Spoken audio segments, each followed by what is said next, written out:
Good evening and welcome to the regular April 20th meeting of the Town Council.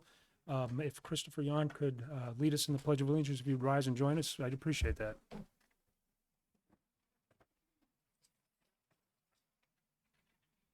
I pledge allegiance to the flag of the United States of America and to the republic for which it stands, one nation, under God, indivisible, with liberty and justice for all. Thank you, Chris.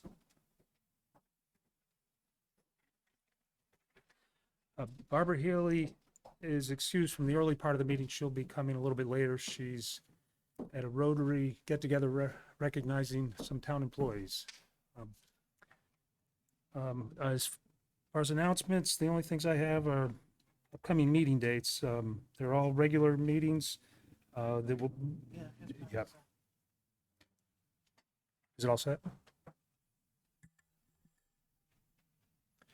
It's the regular meetings are all Thursdays, May 11th, May 25th, June 8th, and June 22nd, all at 7 p.m. here in the Matthew Thornton Meeting Room. Is that better? Yeah. Thank you, Paul. Yep, May 11th, May 25th, June 8th, and June 22nd.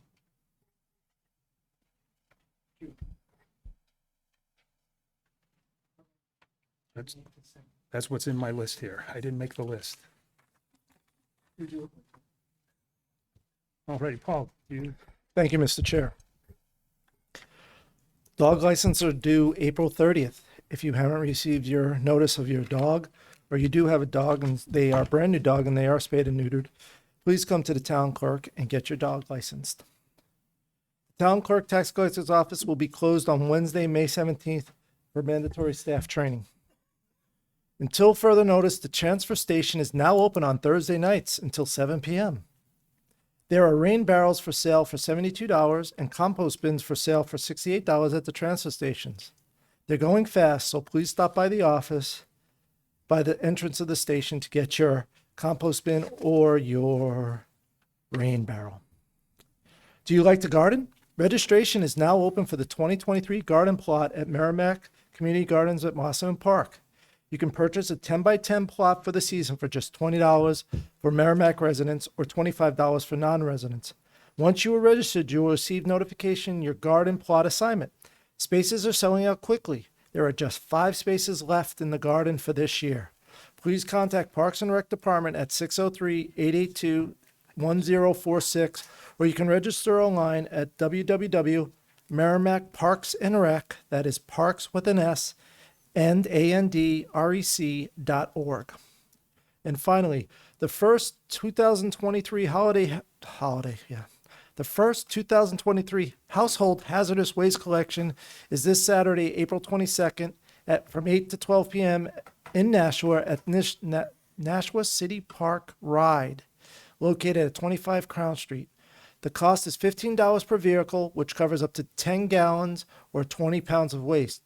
There is an additional charge of $1 per gallon or 50 cents per pound over the 20-pound limit. Thank you. comments from the press and public. If you'd like to address the council, you can sit at the table here or come to the mic. And seeing no one, I'll move on. No recognitions, resignations, or retirements. So on reorganization of the council, what we're going to do is just wait until Barbara Healy gets here. She'll, like I mentioned earlier, will be coming later in the meeting.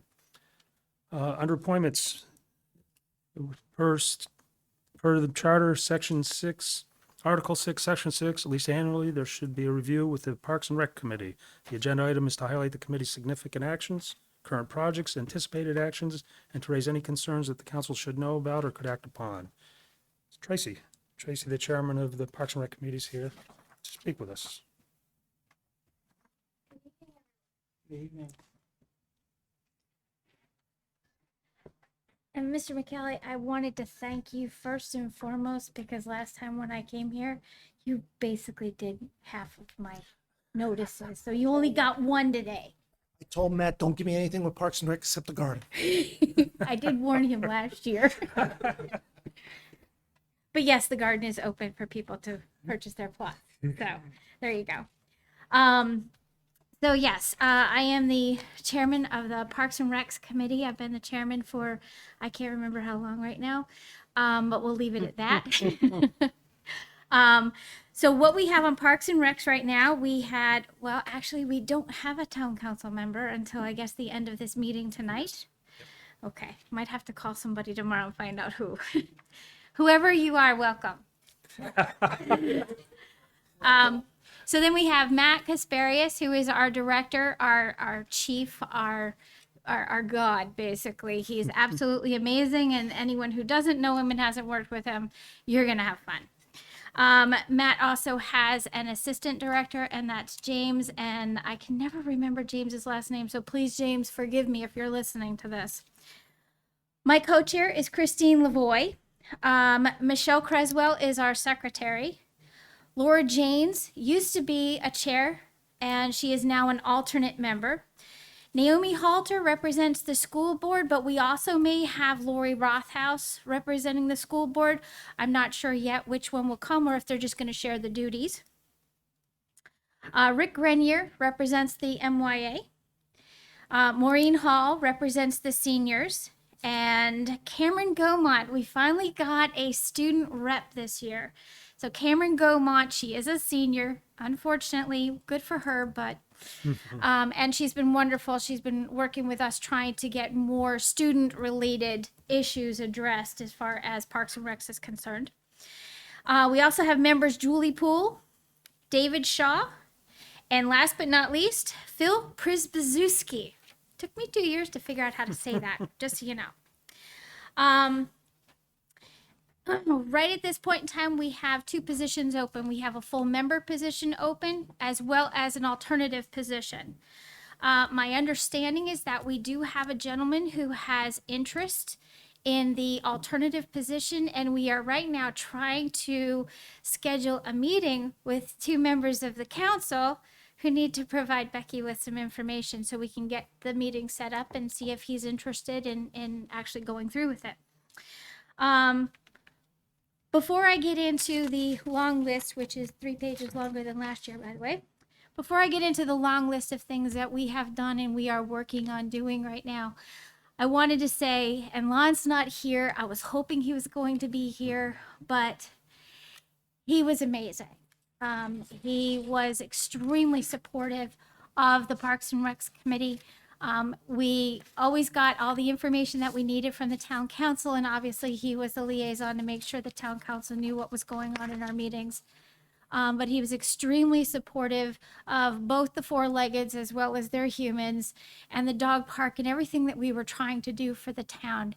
And it's going to be some tough shoes to fill for Lon's position in there, but we are going to miss him. So you can pass it on. I probably will only see him on election days. He shows up at our church for the voting, the polling place. So He actually has let me know that wants to continue on committee work, and so you might see him again. I don't know. that would be okay. Yes. All right. All right. So let's start. And I'm going to go through this like a list because there's a bit. If you haven't been down to the waterfront at Wasserman Park, you need to go to the waterfront at Wasserman Park. Anyone who's lived there for a long period of time knows that the waterfront before was a little bit rough. It was sandy.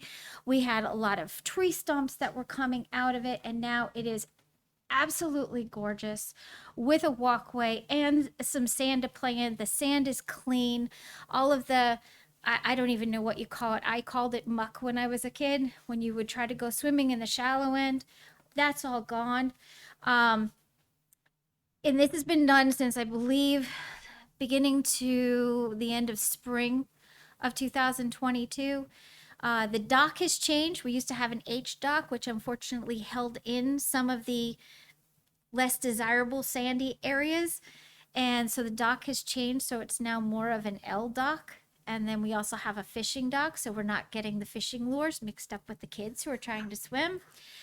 And we're going to work on some ADA accessible areas for the park. It's a little difficult because of the sand and the roots, but we're going to work on trying to get that done. Wasserman tennis courts. Tennis courts are in fine shape, but we did add pickleball lines. I've not played pickleball. I haven't seen pickleball, but we've added 8 new I guess, court lines on the tennis courts. It doesn't impact tennis. It's just another line that's on there for, I'm not even sure whatever, but I'm going to have to find out. That and Gaga Ball. We have Gaga Ball too. The Wasserman parking lot by the office, the red building, we had DPW this past year had been working on Turkey Hill Road, doing some regrading and fixing the pavement. And what they did was they took whatever was left over or whatever it is that they chopped up, they turned it into milling. And then they brought it over to Wasserman Park, turned the parking lot over by the office, and literally paved it. It's not paved like smooth pavement that you would see on the highway, but it's actually pretty amazing once they packed it down.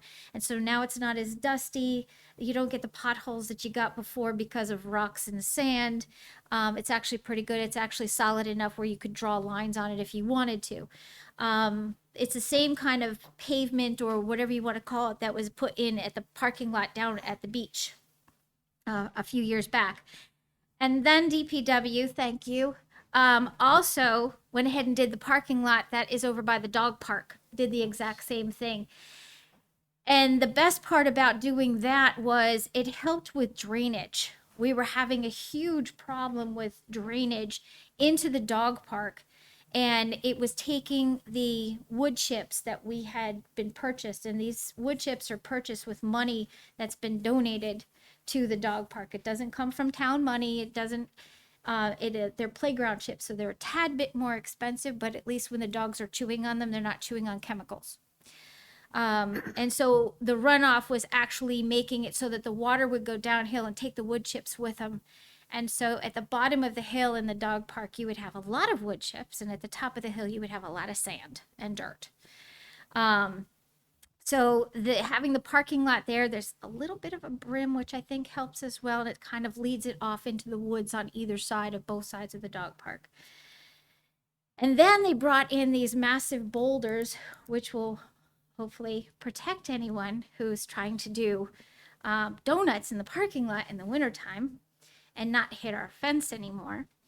And that's also helped with the runoff. And we haven't had nearly as much of a problem this year with that. Watson Park. As we know, a couple years ago, we were having some difficulty at Watson Park with people who were trying to cool off in the Souhegan.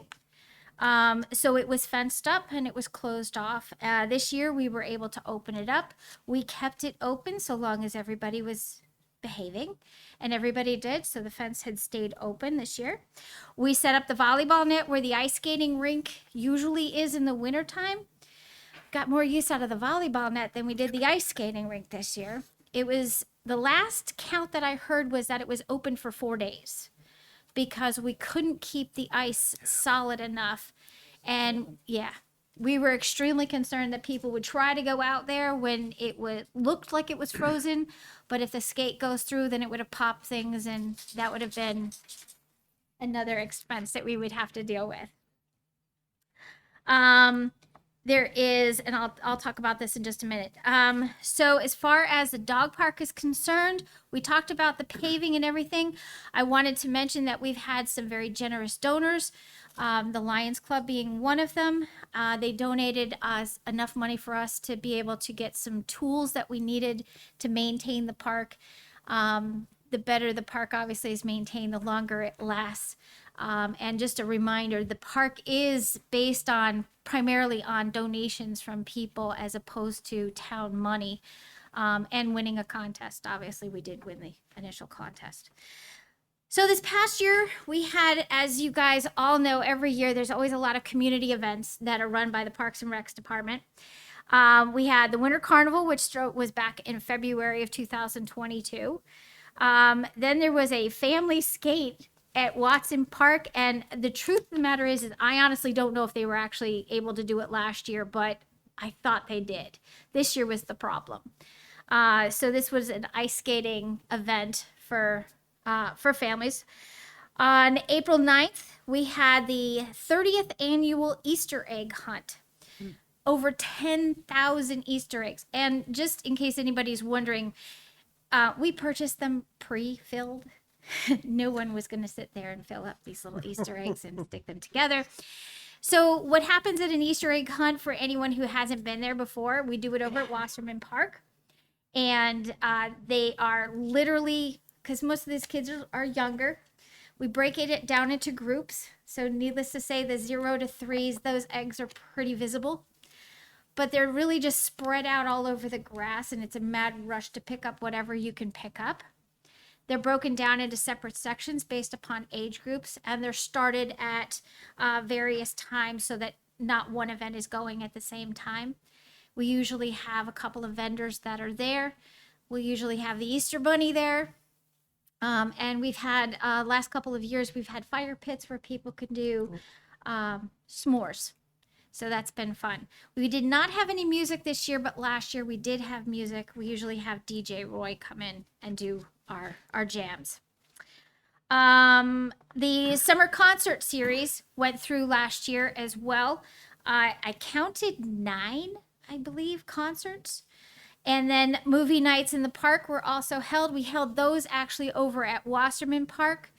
And aside from a couple of bats coming down pretty low, they turned out really fun. Set up the movie projector, and the movie screen is on the baseball court next to the tennis courts, or the baseball diamond next to the tennis courts. And then we all just kind of sit around like we're watching a movie from way back when. 4th of July parade, of course, we had several floats that came in.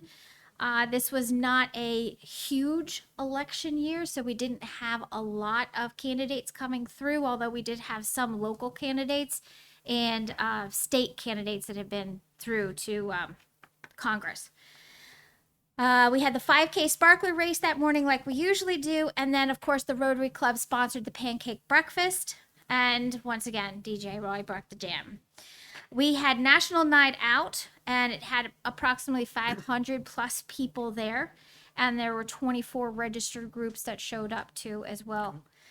On 10/2, we held the Natticook Challenge. It was a 5K race in Wasserman, and there were 87 runners that were registered for that particular race, and it was an obstacle course.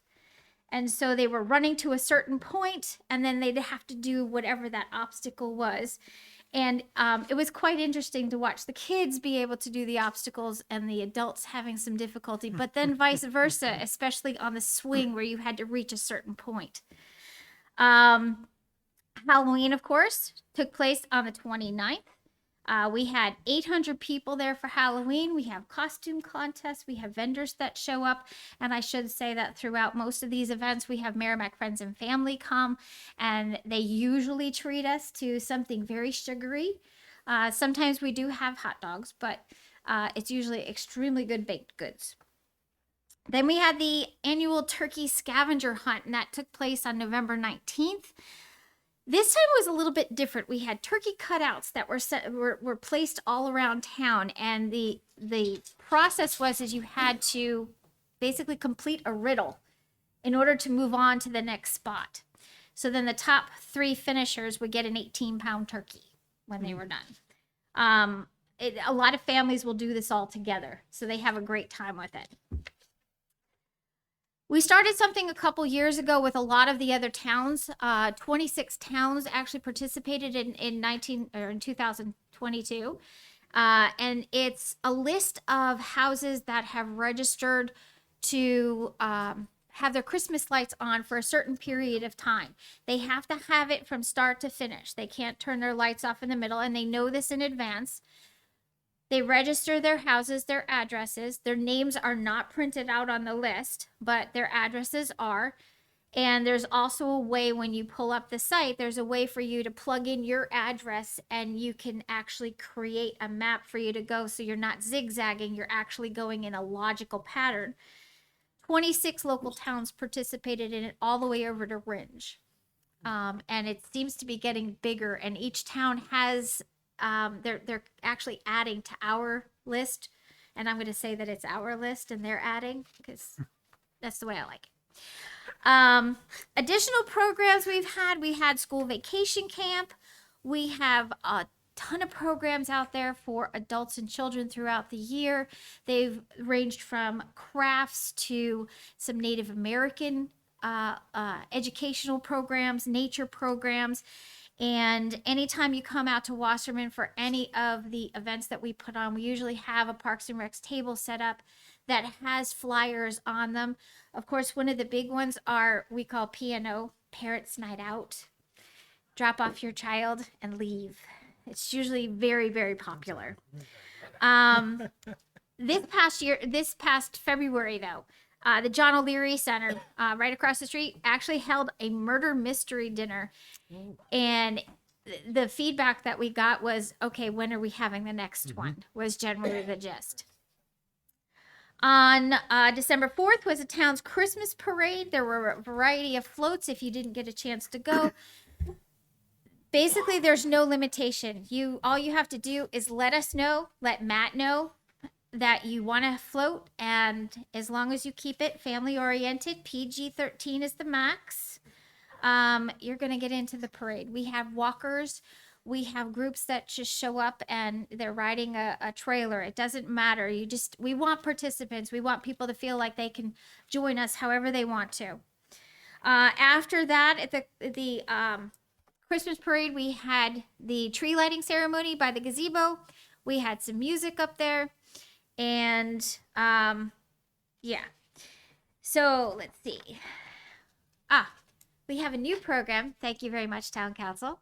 We have a new program that we are starting this year. We have been working on for the past year. So I get to tell you about it now for those who don't know. It's an after-school program that we're having basically it's at Wasserman at Nottacook Day Camp. It's going to start when school starts this year. And it's only going to be for Thornton's Ferry School, and it's only because the close proximity to Thornton's Ferry and Wasserman Park. Right now, we have a limitation of 45 children.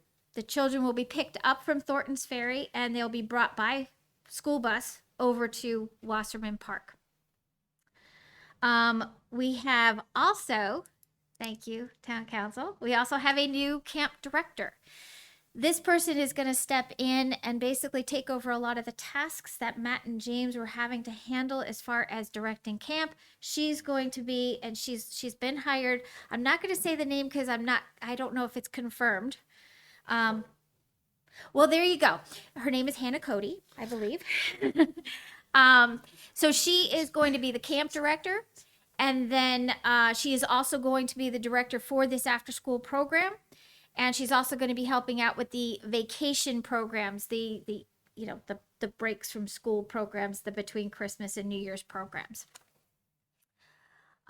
We still have, for anybody who wants to know, we still have rentals at Wasserman where we rent out the function hall. We also are able to rent out the Abby Griffith Park gazebo and Watson Park, and it's not a cost, it's free.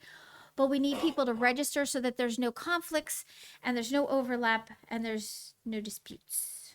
As far as Nottacook Day Camp, after that first year of the pandemic when things were horrible, things have picked up quite a bit to the point where we keep getting to our maximum. And so Matt has been able to hire additional counselors, which means we're able to then open up the waiting list. Now, there's a lot of camps in this part of the state. We did have to raise the rate for the weekly cost for camp, but we are still well under all of the other camps in the area. Matt's done a comparison. We wanted to make sure that we didn't outprice ourselves. We are still looking for some people. We need a waterfront director, has to be 21 or over, and we need some Lord lifeguards. There's a program that lifeguards have to go through in order to be trained to be lifeguards. The program has a pretty good cost to it. However, if you come and you work for us for the summer, we'll reimburse you that cost. So if you know anybody who wants to be a lifeguard or is 21 or over and wants to be a waterfront director, have them contact the Parks and Recs office. Oh, that's right. We did not. That's right. So we had someone who was working, I believe he was working part-time, and he was helping to maintain the park, and he has opted not to continue that position. So we were looking for someone full-time and or part-time or mixed. And if you know anyone who would like to, and that's helping with the park, it helps with the dog park as far as helping cut weeds and things like that. But it's basically helping to maintain primarily Wasserman Park and the building areas and everything else. If you know anybody who's interested, also to have them contact the Parks and Recs office. Thank you for that. See, you don't say the one and then I forget it. I know, I know.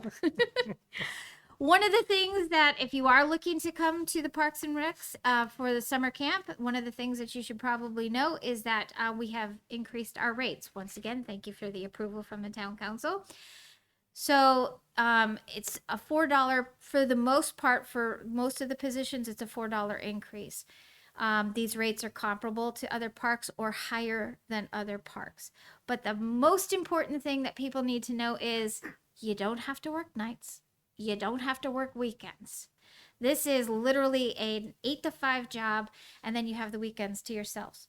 Very much worth coming to the park to work. The community garden, done. Thank you.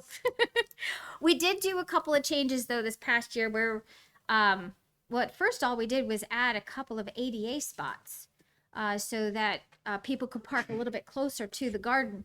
But now the entire the trees that were over there, they're all gone, and people have used that to park for the events that have happened since that. So there is a little additional parking for when we do have events. We've had some incredible scouts helping the Wasserman Watson putting in various types of projects, and both Boy Scouts, Girl Scouts, and Eagle Scouts, both, you know what I mean. So we have a Gaga Ball pit that was put in at Watson Park, and part of the reason why there's 2 Gaga Ball pits at Wasserman, so this will be the 3rd. So the one at Watson Park was put in there because it was a little bit closer proximity to the school, to the high school, and the kids wanted to have one that was a little bit closer, and so that Eagle Scout went ahead and put that one over there. We have over at Twin Bridge where MYA is, there was an Eagle Scout that created a stairwell that brought you from the upper parking lot down to where the baseball field is. People would walk down the roads, but of course you have to share that with whatever, motorized vehicle happened to be going on it. But then on the side where people were walking, it was literally turning into gravel and a very dangerous situation, especially if you're not sure on your feet. And so that was put into steps surrounded by wood filled with packed rock. And if you go take a look at it, it looks really great. Let's see. There's an Eagle Scout who is going to be working on putting in a kayak / canoe holder that's going to be down at the park at Wasserman. You'll be able to lock up your kayak or canoe. It's going to be for several units to be on there, and it won't just be for a day. You can do it overnight. We're going to have more information as it gets built and as we figure out the logistics of it. And we'll make sure that that goes online too with the Parks and Recs. We had Girl Scout troop come in and they cleaned up Cabin 5 over the summer. And when I say they cleaned up Cabin 5 over the summer, they kind of did the white glove test with it. They did an amazing job. And the cabin looks almost brand new on the inside. And you're going to hear from another Eagle Scout tonight who is creating a kiosk that is going to be in the park for information. And I'm going to let him tell you the rest and let him have his. So one of the biggest things that we have had a problem with, as many of you may know, we need fields. We need fields. And we have, as a committee, we have gone to locations. We've looked to see if there's anything that we can try to talk to people about, to present to town council, to see if there's something that we need fields. MYA needs these fields. Right now, MYA's extra fields are over at Elbit Systems. Thank you, Elbit. And also at Katanga Systems. And thank you to them as well for allowing us to use them. But this is just, it's not enough. And part of the reason is, and it's a wonderful reason, MYA is growing. They have so many kids now that are registering for their programs that we need to have the space. And so I did promise Rick Grenier that I would make sure that I made a huge plea to all who are listening, especially you. We need fields. Subcommittee reports. So the seniors wanted me to let you know that the senior center was reopened in 2022. The members are increasing, and actually they're also increasing in younger couples, not just the older citizens in Merrimack. And they've held yard sales and they do trips. And one of the biggest trips that the senior representative likes to talk about are the ones that go to Encore, Foxwoods, and such. But these are fun trips. They're at a reduced cost. And it's, bus takes you to wherever they are, brings you back. These have been great times for people to be part of the community and also to be able to get out of town and have some fun. MYA, as I said before, they are growing. They're pretty much full with all of their registrations. But one of the things that came up this past year is 4 of their programs finished as state champs, and 6 other teams were in the top 5. All of this from our own MYA. The student rep, Cameron, told us that the students, when they return to school, things are finally returning to normal. I'm not 100% sure what normal is at this point anymore, but they are getting better for them. And the students are actually making suggestions to Cameron as to what they would like to see in the town for them to do. And this is something it's a little bit new, and it's wonderful to have them be a part of it, because the hope is, obviously, if they do come back to live in town after college or wherever they're going, they'll be a part of all of this. And the school board, and I know everybody's going to be hearing from these various groups and everything, but this is just a little blurb that I was asked to say from each one of these representatives. The school board, they have, over the course of this past year, have you allowed MYA and the Hawks to use the gyms when they needed to, whether because of weather or whatever. The concession stand, of course, was finished over at the high school for the football field and other athletics area. And the bricks, I believe, are completed out there, the bricks that people were purchasing as sponsorship bricks. And they replaced the playground equipment at Thornton's Ferry. I wanted to do a shout out to all of the volunteers that come through here. We get volunteers from various groups here in town. There is actually a trash cleanup group that's affiliated with the Lions Club. There are banks. There are just businesses that are coming out as a team to help clean up the parks, to clean up the areas. And they've done even the dirty work of cleaning up the dog park. And that I give them a lot of credit for, because that's a tough job trying to keep on top of all of that. So thank you to all of the volunteers that we have. I was going to give a plug here for the registration, but that's done. So upcoming projects, we do have a Girl Scout who is going to be creating a storyboard. It's going to be over at Veterans Park. And she's going to be, I don't know what I'd call it, selling, but groups in town, people in town will be able to sponsor a poll where a piece of a children's story is going to be posted and can be read out loud, whether the child reads it or the parent reads it or whatever. The first poll sponsorship has already been taken care of, and that was by the Lions Club. So you might hear this young lady around town asking for people to sponsor the polls.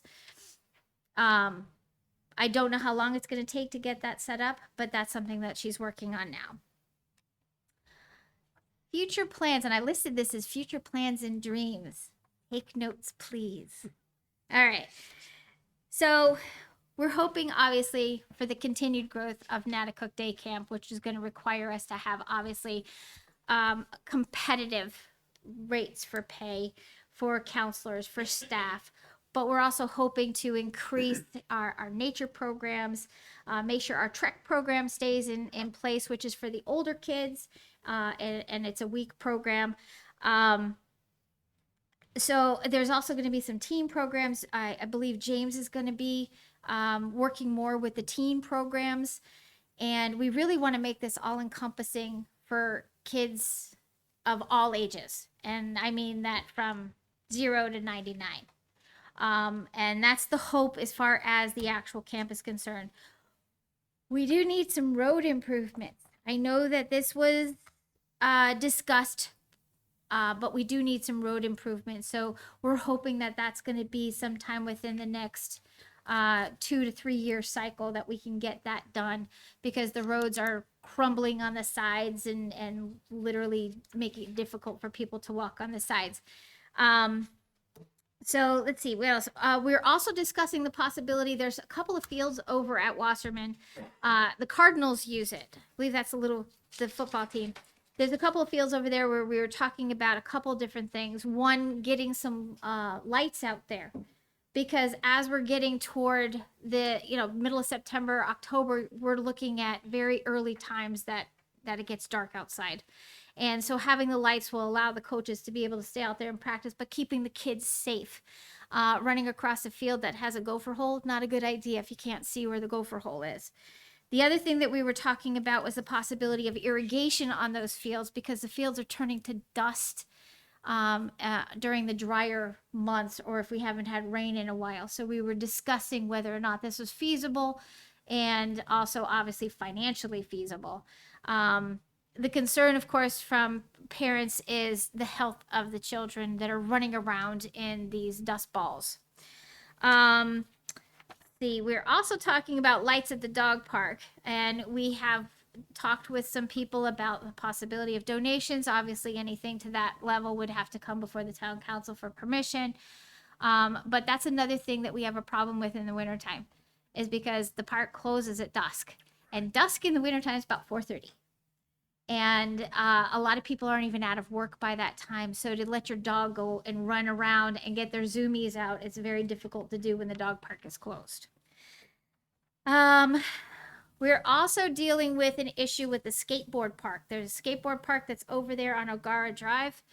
And at this point, they're talking about having to move it. So we're trying to figure out where. So amongst needing the fields, we also need a location to put the skateboard park, and then also to the finances that go with creating this skateboard park all over again. The condition that it's in right now, it needs a lot of help, or possibly just a flat out redo. And please understand, I'm not here, begging for anything, although just letting you know that we have ideas. We really do. So I talked about the ADA. We were also talking about finishing the basement of the function hall that's in Wasserman Park. Part of the reason for doing that is there's plenty of room down there that right now is not feasible to have any meetings, but they could be cleaned up and fixed up so that there could be meetings, there could be, whatever kind of conference or even a party can be done there. And in conjunction with that, we were also discussing whether or not it would be feasible to get a generator there, for obvious reasons, because, our power is not always 100%, and we wouldn't want to have a function going on and having no power at that particular time. And believe it or not, that's the end of my begging list. But I wanted to say just a couple things before you kick me out here. I want to thank Matt and James. Matt is tireless. He has just been absolutely amazing since he's been on the Parks and Recs department. The programs that he has created, the enthusiasm in which he creates them, his willingness to work with every kid that comes in and says, hey, can I help with this? People flock to him when he asks for volunteers. He's just got a presence, and he's got an energy that the Parks and Recs department has thrived under. And James joined right up in there, and he fits right in perfectly. And he's wonderful at everything he does. Everyone loves these two, and I want to thank them for leading us and for bringing us and for being a part of this town. I really don't think that the Parks and Recs department would ever be anything like this without someone like Matt and obviously his cohort James. And my last thing is I want to thank my committee. We've got a great committee. We got people who actually love this town. We care about each other. We care about the kids in this town. We care about all of our scouts, boys and girls alike. We care about our students. We care about our older generation. We care about everybody in this town. We want to be here and we want to make things better. And the people on this committee are just, they're the best. They have a lot of fun doing what they're doing, but everything that they do is for everyone in this town, everyone. And so I want to thank them for being the strength that they are and for having the support and the compassion that they do for everybody.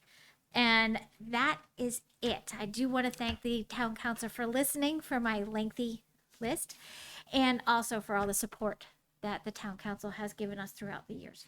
Thank you. Thank you, Tracy. The committee is a great committee. They've done very well for us, and we definitely appreciate all that. And I think all of us recognize the amazement of Matthew and his company there. So, but thanks for the presentation, and that was a nice dream list, and I'm sure we're thinking about it. So,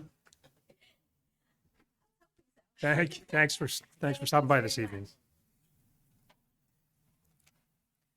All right, without objection, what I'd like to do is move number 1 under new business up so we can hear about the Eagle Scout project from Christopher Yan, if that is okay, if you don't mind.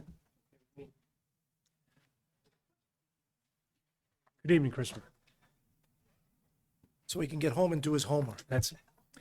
As the story goes, probably 10 years ago, I got lectured by a scout leader because I kept the poor kid here until late in the evening because it just kept going on, and I refused to do that again because it stung. You don't want to be lectured. No, no.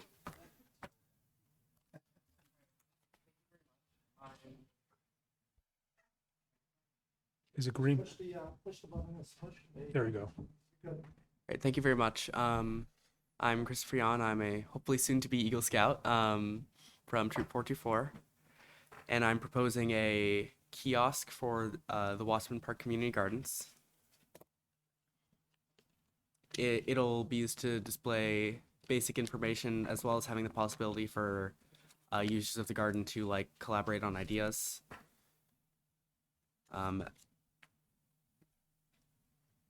As well as just like general notices. The plan is to build it according to the Appalachian Trail community design for a community kiosk, which happens to be similar to many kiosks already seen around Merrimack. So there are some examples. There's one that's already at Wasserman, and there's an example of the Appalachian Trail kiosk. So the most likely spot for it is that that open spot where that sign already is, but of course nothing's in the ground yet, so that can be adjusted. As for the project itself, it'll require probably about 10 people. It's a fairly straightforward project. Recruited from the obvious places like scouts and their parents. The main challenge mostly revolves around leadership, where there's this sort of age gap because of like a gap in recruitment during COVID. But that can be mitigated by just like rotating jobs and like making sure that the younger scouts are working jobs that they actually enjoy doing, so they'll want to stick around.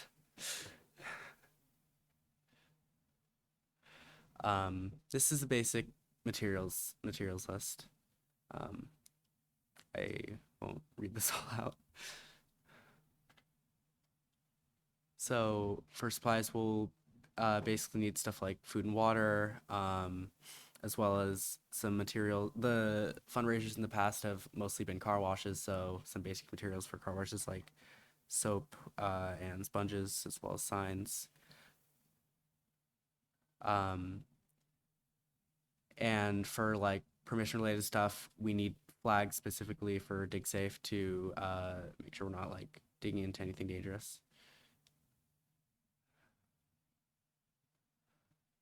As for tools, it's basically just, oh yeah, at the Parks and Rec meeting, it was mentioned that the town will provide an auger to actually dig into the ground for like placing the final sign. Other than that, it's mostly stuff for cutting and putting together all the wood for the kiosk. So as I mentioned before, we'll need permission from DigSafe and the Merrimack Village District to make sure where we're digging is safe. Yeah.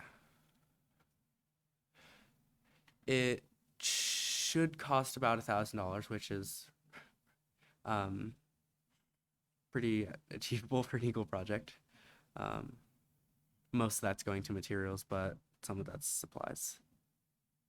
And as I mentioned before, the fundraising is usually done by car washes. And in the past, we've also been able to get discounts on materials and supplies because of the fact that they're being used for a service project. And for like getting everyone around, that usually hasn't been an issue in the past because that's mostly done by parents who can drive their scouts and who have trucks to transport materials. For safety, we will be following all the scouting age guidelines for tool usage, and that means, in particular, power tools will be operated by adults only who have experience with them. And for the general construction, we'll have basically things like safety glasses and work gloves, as well as 2 adults on site at all times. In addition, we'll have we'll make sure the workers themselves are safe outside of the actual construction, like things like sunscreen and proper hydration. And as I mentioned before, we'll be contacting the proper authorities before like actually digging anything. So as for planning, this is just like a basic timeline of things that need to happen so that the project as a whole can happen. That's it. Thank you. Excellent. Very good. We're always thankful when the scouts come up with their Eagle projects because they're all very beneficial to the town, and this is going to be a perfect one. So I appreciate it. Does anybody have any questions or comments? Nancy? Just a quick comment. When you've determined the date for your car wash, call the town manager because we can say something here. By the way, there's going to be a car wash, so we can help you advertise. Thank Okay? you. So when the time comes and you have your date certain, just let us know so we can try to help. And it's a wonderful idea. Thank you. Tom? You mentioned early on that you're modeling this after the Appalachian Trail kiosks, and then you mentioned the various kiosks that are around town. Is there a difference between them, or? There is some difference because a lot of them just aren't really standard in general. Like there's like I've seen a 3-panel one around, but it should be. It won't look. We've made sure that it won't look like out of place among the other kiosks. I was going to say, because I think there's one at the dog park, and I know there are plenty others around town, and it Right, seems like we they ought made to sure- have a continuity to to them, and so please don't deviate No, much. no. Chris, if you could you feel like back you up? have to. I'm sorry, Tom. Go Could you back up to your slide Picture? with the 2 different? Yeah. Because one of those was, you Yes. pointed out was an Appalachian right there. There we go. Yeah, but I can't tell from these pictures any of the details that, just suggesting that you take the Merrimack model into account, maybe a little stronger, unless you need to modify it to make it more sturdy or something like that. But I suspect Matt will help you to Yeah, come and up with that's that final that's part decision. of that's part of the project plan. Like reviewing the plans with the beneficiary before like anything starts. Okay, thank you.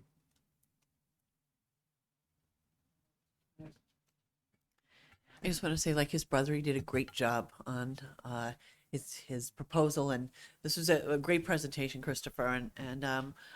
We're really grateful for this and for all of the Eagle Scout projects that the whole community benefits from.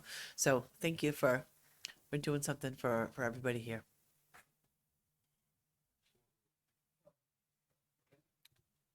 Well, as a new town councilor and as a young town councilor, it's wonderful to see other young people involved in our town as the other counselor mentioned as well. Just to be able for you to be able to provide something that will be of use for the people in our town. It's wonderful to see young people involved. So I hope you continue to stay involved, and thank you so much for all that you're doing as a scout now. So thank you. What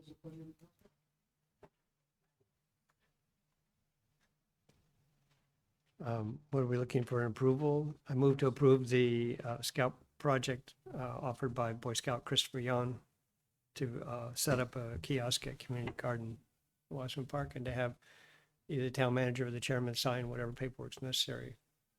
Second. And I'll make Go ahead. And I'll make a second. Motion by Tom Kane, seconded by Kenny. Any further discussion on the motion? None, I'll call the question. All those in favor of the motion, signify by saying aye. Aye. Opposed, abstained. Congratulations. Thank you very much for having me. Thanks. And Mackenzie did remind me, we met last night in non-public, and so we had the opportunity to welcome Mackenzie. I do want to publicly welcome her as well for this evening, and sorry about not doing that. You jogged my memory when you said something. So, It's true. welcome aboard. Thank you. All right. Next, back into proper order again. We have two public hearings. The first, the council is to hold a hearing to authorize the acceptance and expenditure of funds from the Abby Griffin Memorial Fund in an amount not to exceed $23,666 for the purchase of a 2022 Polaris RZR Trail Premium Edition utility task vehicle for the police department and 10 CMC lever escape system flash G2 bailout kits and 9 Mustang ICE commander suits for the fire and rescue department pursuant to RSA 31:95B and Charter Article 8, Section 15. That's easy for you to say. Chief, sorry to put you off this evening. We also have the deputy chief here to talk about it. Yeah. So, Did you want to come up together or? Yeah. Unless you don't like each other.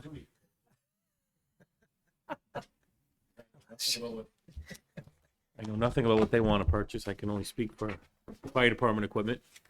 And I do have images of the equipment, and the reason is I even have a short video of the use if you want to see what it is that we're going to purchase. That's up to you. But whatever you'd like to do, I can certainly try to accommodate. Actually, if you want to just give that proposal right now, that. Okay. Your ideas that you would like. All right, sure. We can.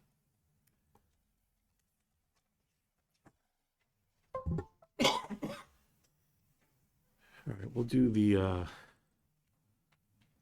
bailout system. So what we're looking at is purchasing 10 systems that look similar to this. Currently, all of our firefighters have, well, I shouldn't say all of them. The firefighters that we had on staff prior to the SAFER grant all have a system which helps them to escape a building should they need to. Obviously, with the addition of 8 more firefighters, we need to purchase 8 more systems, and we wanted to have a couple of spares should one of these need to go out for repair or whatever. So how these work is, there's a quick video that I can show, because the video certainly explains it way better than I can.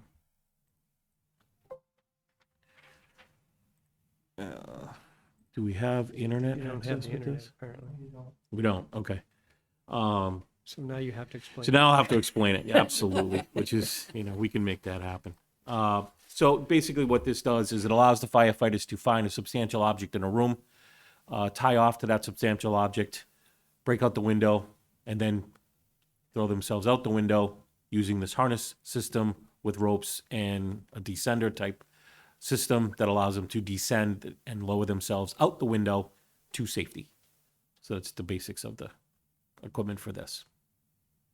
So this is bailing out of a second or higher Second floor. story, third story, yeah, whatever the firefighter finds themselves in trouble and there's no other way out and we're not able to get a ladder quickly enough to get them down a ladder, which is obviously the most safest option to choose. But if that option is not available and it's time to exit, this gives them an opportunity and an option to exit quickly if they so need to. And I presume you guys practice with these, so that Absolutely. you're well aware of how to. Absolutely. How to Yeah, this belay is one of the themselves things down. that we practice at least once a year.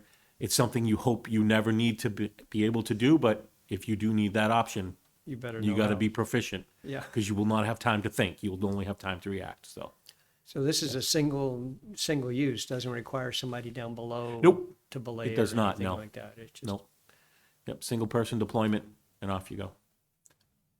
And the hook there is just to hook onto. A substantial whatever you can object find, or the yeah. corner of the window if you can't find Anything else. a yeah. bed or a bureau or something that's going to, substantially hold some weight. You can just hook it right to the corner of the window and out you go. Out you go. Is this a piece of equipment that they will always carry with them when they enter Yes. a building? Yep, it's, most of us carry it on our persons at all times. It's part of the turnout gear. Sits put in a pocket somewhere, so if you need it, you can quickly access it. Is that what these pictures show it in a little bag? The whole thing just sits in that and then Yes. hooks onto your gear? Yep, yes. Yeah, this product will last about 10 years of lifetime. Again, everything has an end of life cycle. And because it is a fabric that the rope is, the fabric does not last forever, but it does need to be replaced, so. And then if you want to get to the commander suits, and why we need 9, that's the, Well, we're trying to equip our apparatus to have 4 of these suits. Some of our suits that we have now currently are somewhat old, aged, and leak. So, yeah. So we'd like to remove those from service and replace them with new sets. We took an inventory of the suits that we have. What do we need to get the 2 primary engines in the ambulance and the rescue equipped with enough suits for 4 people, 2 on the ambulance, 4 on the engine. We came up to a total of 9 is what we need. The ambulance has these suits as well? Yes. Because you have firefighters that are on the ambulance. Yes. Firefighter, paramedics. Mhm. And so if they need to go in the water or something like that, they can. They're part of the team that goes out. Now, That that's goes not their out. primary function. They Right. would wait on shore, but if we need to deploy them, we want to make sure we have equipment to deploy them if we need to do that. And these are individually assigned or are they? Nope, they're assigned to the apparatus. So Oh. they're universal size, so they'll fit the sizes of any firefighter that needs to put on the suit. And again, there's training associated with this? Absolutely. In fact, a number of weeks ago, as you described earlier with the ice skating rink for the Recs department, while they didn't enjoy the ice, we enjoyed it. It was not safe, so we were able to train. And it's difficult to show new people Yeah. that feeling of falling through the ice, Yeah. Oh, right? yeah. I mean, we can cut a hole all day long, but that's not the same sensation of all of a sudden you lose your footing. Down you go. So it was a great opportunity this year for us to take advantage of the poor ice conditions and do a lot of extra training that we don't normally get the opportunity to do. this is what would have been called a dry suit in the old days? Yes. Well, no, dry suit typically that's for scuba diving type activities where you remain totally dry. Right. These particular suits, there are openings, especially at the neck. So if you do get a little deep or you aren't properly positioned for floating, water still can get in, but it's not, it's not going to flow in as long as you properly use the suit and operate correctly. I thought the description said they were watertight. hood They, and they face are, seal and- again, the whole body suit will be tight, but you do have an opening up here. So if for some reason a wave or the victim decides to lash out at you, there is the potential for a small amount of water, not large amounts of water. So not large enough to sink you, because I've heard of Correct. fishing boots can get Correct. you killed, so Right. if they fill up, yeah. Yeah. So this is different than that. We Correct. don't- Yeah. Yeah. Okay. Okay, so do we want to work this individually or go with both the We police will and- vote on it individually, yes. Yep, yeah, we'll wrap it up. We'll do that. So you didn't have to come up, but I appreciate you being here right now, so save you the trip in a minute. Is there any, what is the pleasure of the council, I guess? Just to make sure I understand, this item on the agenda is for both, but we're gonna separate them out and vote just on Yeah, the, do you have separate numbers, Paul, or how? The money is split down the middle, but we can do two different motions. Correct. I'm just trying to get you, the number right now. Can't do So that it's in your head? 11,833. Where'd that number come from? Well, you take the 23,666. Well, they've divide by got an 2. 11,791 request. Just saying. Understood, but the way I used to do Abby Griffin is that you take whatever we get from Abby Griffin, the 23,666, and it's basically not to exceed that number. Okay, On do it as a not to an exceed average. then. Or up to, and it's half, 883. 11,883, yes. Is that what you said? Yes, 11,833, sorry. Sheepers. And, are you ready to? yes, if you'd like to make a motion. I'd like to move to authorize the acceptance and expenditure of funds from the Abby Griffin Memorial Fund in the amount of $11,833 for the purchase of 10 CMC lever escape system flash G2 bailout kits and 9 Mustang Ice Commander suits for the Fire and Rescue Department pursuant to RSA 3195-B and Charter Article 8-15, excuse me, and authorize town manager to sign any and all necessary documentation. Second. Motion by Andy, seconded by Tom. Any further discussion on the motion? No? Call the question? Thank you, Andy. All those in favor of the motion signify by saying aye. Aye. Opposed or abstained? 600. Thank you so much. I appreciate it. Now, on the next, it's, well, I read this already into the record for the, oh, wait, don't go away. There's a public hearing. We didn't even open the public hearing. So how do I rejuvenate that? Just do it now. Just ask people to come up. I'm opening the public hearing delayed, but it's 7:06, and if you'd like to address the council on the, on this, This acquisition. taken from the Abby Griffin Memorial Fund, please come to the mic over here. I apologize for that. No one caught it either. No, so, all right, seeing nobody, then I'll close the public hearing at 7:07. And I apologize, and the vote has been had, so that's okay? Nobody came up to speak. You had to. If somebody came up to speak and changed somebody's mind, you would have had to reconsider, and nobody has come up to the microphone, good. so I don't Okay. think, unless the council wants to reconsider their vote, you're good. Okay, thanks, Paul. All right, then this is the second half, which is for the 2022 Polaris RZR Trail Premium Edition Utility Task Vehicle. And you'll be speaking about the trades and the things that are going into that, if you don't mind. Sure. So good evening. Thank you for the opportunity to present this.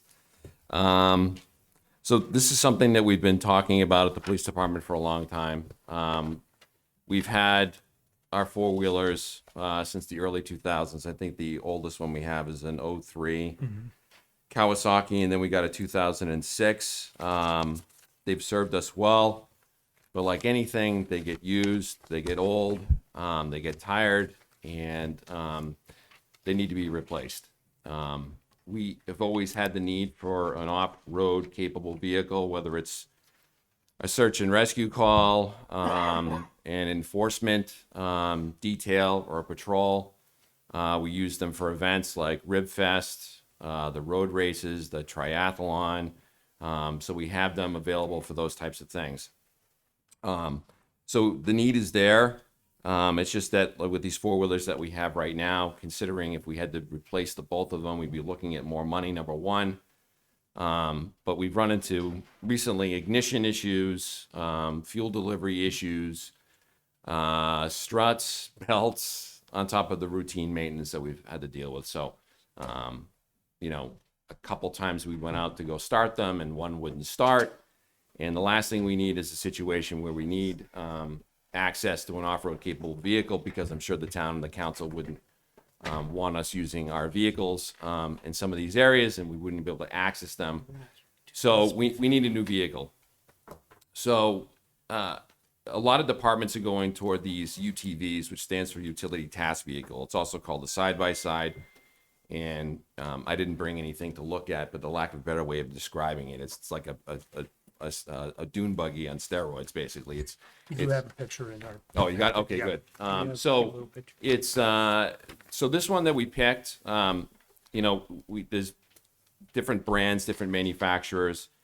We chose Polaris because they've been in the business for a very long time. I know people that actually own this specific model. They're reliable, they're well made.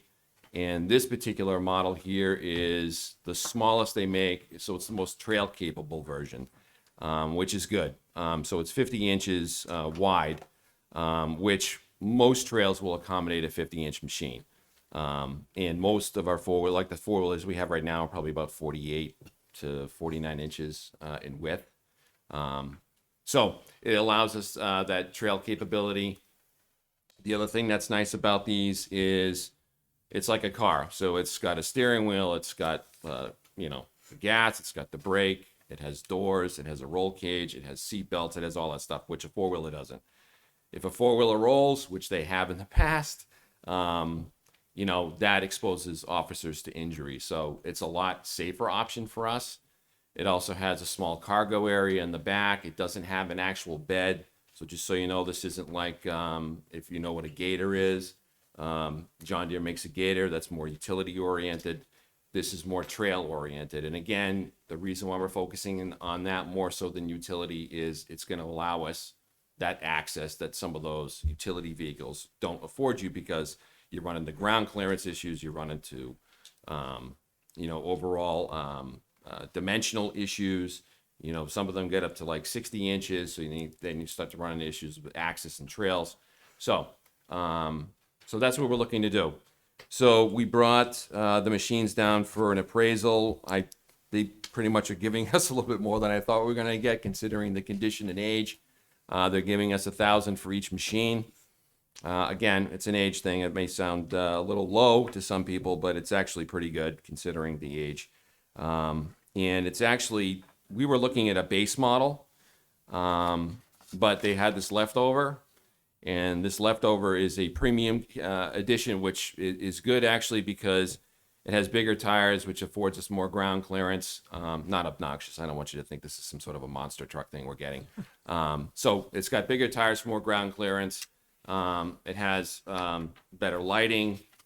But the thing I really like about this one is it has power steering, which the other one didn't. So if anyone's driven a car without power steering, we're all old enough, I'm sure. Except you, of course. You probably, I don't know if you have driven a car without power steering. It's not easy. And if you get in the woods and you're in a tight spot and you have to do some low-speed maneuvering, having one with power steering is huge. So they were able to, between rebates and all that, we were able to get the $2,000 from the machines. It's about $1,000 off of a new 2023 version of the same machine, and with cash back, we're looking at $14,375. So we would be putting our $11,833 toward that total cost. Thank you. So. Does anybody have any questions? Paul, Tom? So you're giving up 2 machines and picking up 1.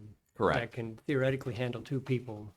Yes, But safely. the capacity of the box is only 300 pounds. Do you have 2 officers that'll add up to less than 300 pounds? Well, I can tell you that that's not going to be an issue. I think that the box might be I don't know if it's referring to what the weight limit is for the storage box in the back. I don't think that's the think so. total. Box capacity. I think it is the storage. in the- Storage Yeah, I think that's the capacity? storage. I yeah. believe so. It can, I mean, I didn't see anything that suggested yeah. how much weight the thing could handle. It says Overall. payload capacity 740 pounds. Oh, okay. So we should be good there. So is payload the box in the back, or is payload the whole, everybody? I think that's the whole, yeah. And the nice thing about this too is, although it doesn't have a bed like the utility ones do, a full-size bed, Right. It this can actually carry some has, stuff. it actually has accessory racks. So if you felt the need that we needed more storage, we can add a rack to the back of it. It's like $300. I don't think we're gonna need that, but if we do, it's an option. Okay. So Are you gonna have it painted and write Merrimack Police on the side? we're gonna have, yeah, so we're gonna have it lettered up. It's already blue, so that's convenient. So we'll have it lettered up. We're gonna put some lighting on it, but it's not gonna be obnoxious. It's not gonna be over the top because it's not really necessary. I know that Hudson PD just got one, so we would go through the same company that does the outfitting for the cruisers, which is Global in Hudson. The lady there, because I was just kind of curious, she sent me a video and some pricing. Hudson really kind of went all out on it. We're not looking to do that. So, but yeah, it would have some lighting on it. And it would be fully lettered and all that, so. And we keep it in our storage trailer, which is more than big enough to Is that where safely you keep store it. the current Yes, off-road the bikes? two of them Yeah. are in there right now, yes. Okay, so you do have room for them. Once you get rid Absolutely. of those Yeah, two. it's not gonna be an issue. Mackenzie. How often do you find that you use these vehicles? Oh, it's not like, it's not all the time, but I will tell you that, I think I ran the numbers here. We had, so I just wanted to see, just for the search and rescue stuff, we had, let's see, 4 incidents in 2022, 3 in 2020. There was one back in 2019.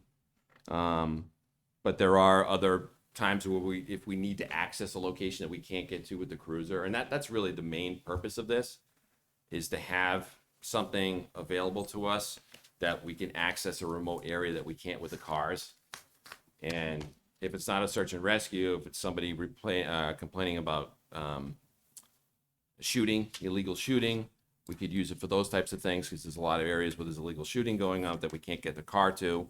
And it's just, we don't want guys walking. A lot of times we have to walk, but now the guy's away from his car. And if there's another emergency, there's some more pressing matter. Now he's a mile or two in the woods. We don't want that. So this allows us to get out there really quick and handle those types of things. So not used all the time, but it's a need.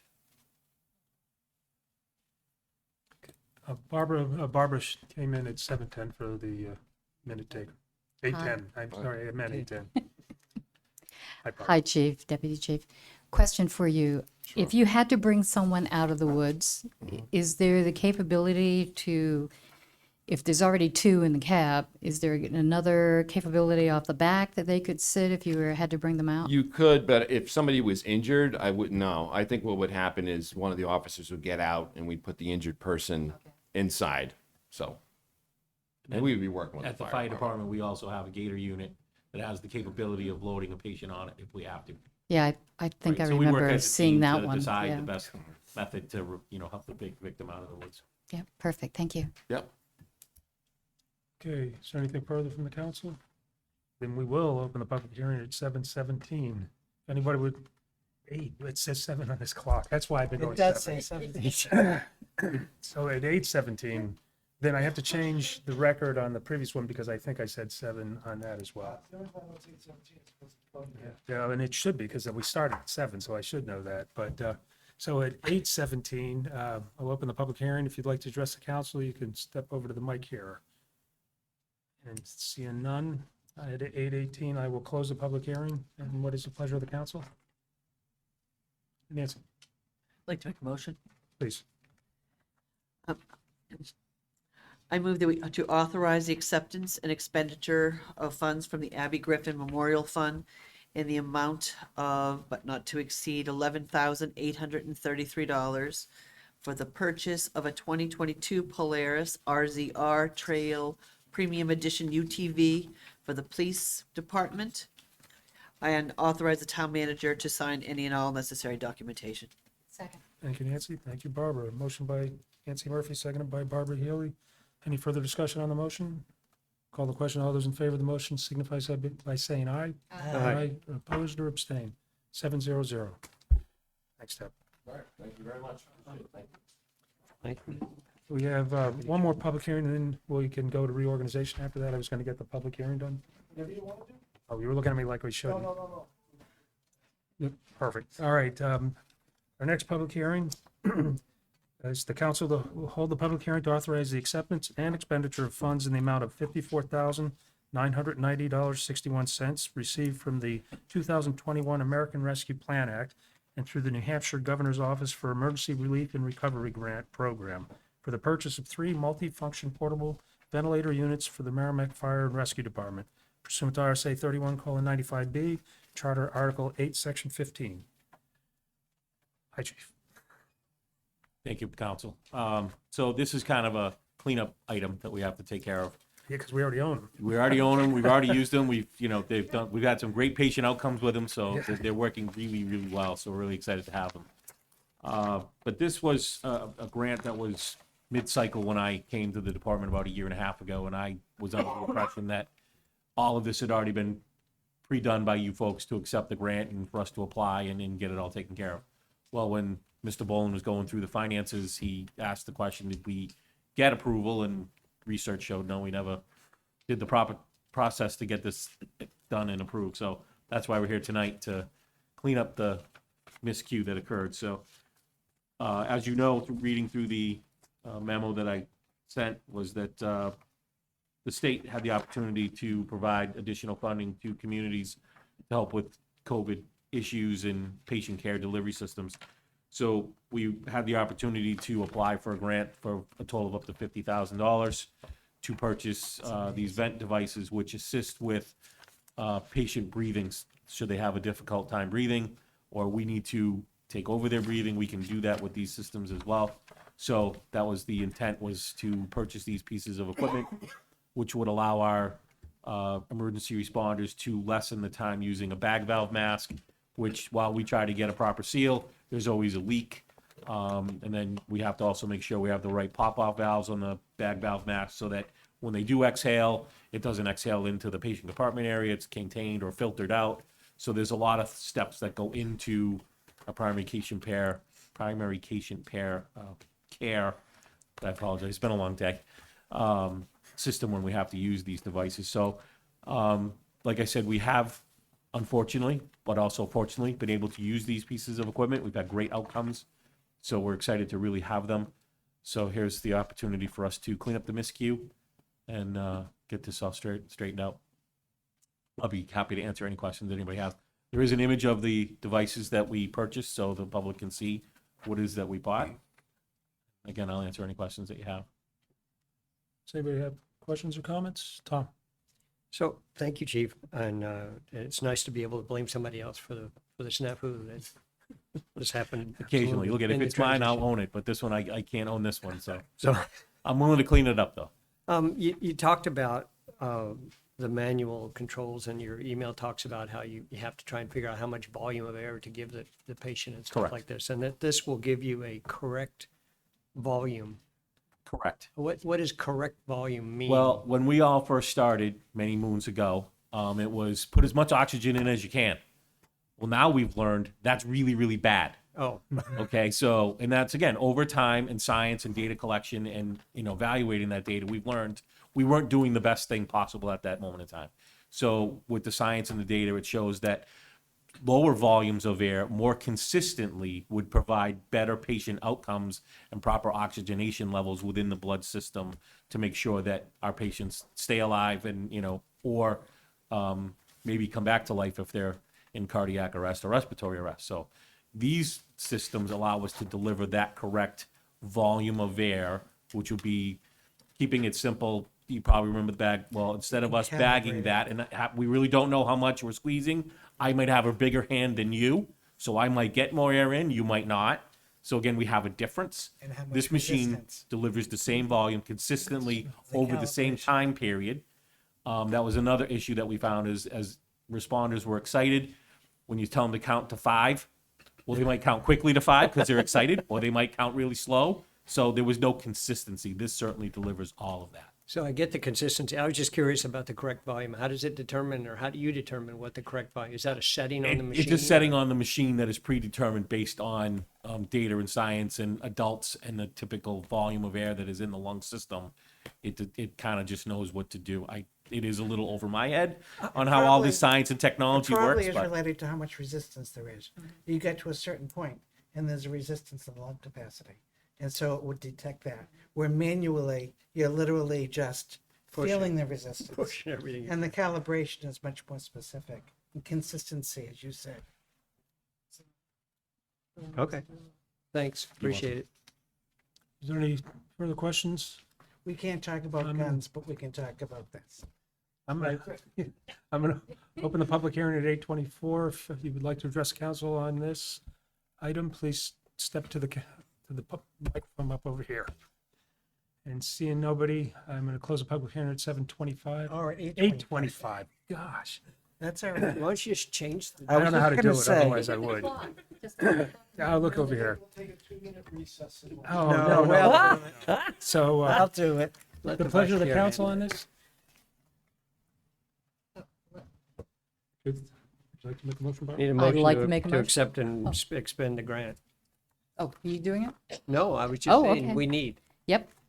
So I'd like to make a motion, the town council approves the purchase for the amount of $54,990.61 as received from the 2021 American Rescue Plan and through the New Hampshire Governor's Office. Boy, I need glasses. For the Emergency Relief and Recovery Gopher Grant Program for the purchase of 3 multifunction portable ventilator units for the Merrimack Fire and Rescue Department pursuant to RSA 3195-B and Charter Article 8-15. And I'll make a second. Motion by Barbara, second by Mackenzie. Town Yes, manager Paul. sign. Oh, Friendly, Oh, yeah, that. friendly amendment. Well, Yep. me too, but if we can actually put the words in there to say accept and expend the funds. You need to type that in there. Yes, add that, please. Thank you. and the As well as the signature documentation. as well as Yep. the signing of documentation. And the town manager be allowed to sign any needed documents for the expenditure. Mackenzie, you go with that change? All right, motion by Barbara, seconded by Mackenzie. Any further discussion on the motion? Call the question. All those in favor of the motion signify by saying aye. Aye. Opposed or abstained? 700. Thanks, chief. thank you, Mr. Chairman, I appreciate it. Thank you. Thanks, chief. You're not done yet, though, are you? We'll see you later. All right, we're gonna, real quick, move back to the reorganization of the council pursuant to Charter Article 4, Section 2. We have an organizational meeting after the election. And this evening, we're nominating chair and vice chair, and then later we'll be doing our committee assignments. But if somebody would like to make a nomination. I nominate Finley Rothaus for chair of the town council. Second. Well, there's no seconds required, but is there any other nominations? That's Right, you do the number. Okay. Yeah. It's funny because Nancy, I called her today and I said, hey, have you heard from anybody? And she says, no, have you? I said, no. And then Tom calls urgently saying, hey, has anybody heard about anything? So, anyhow, okay. Then are there any further nominations?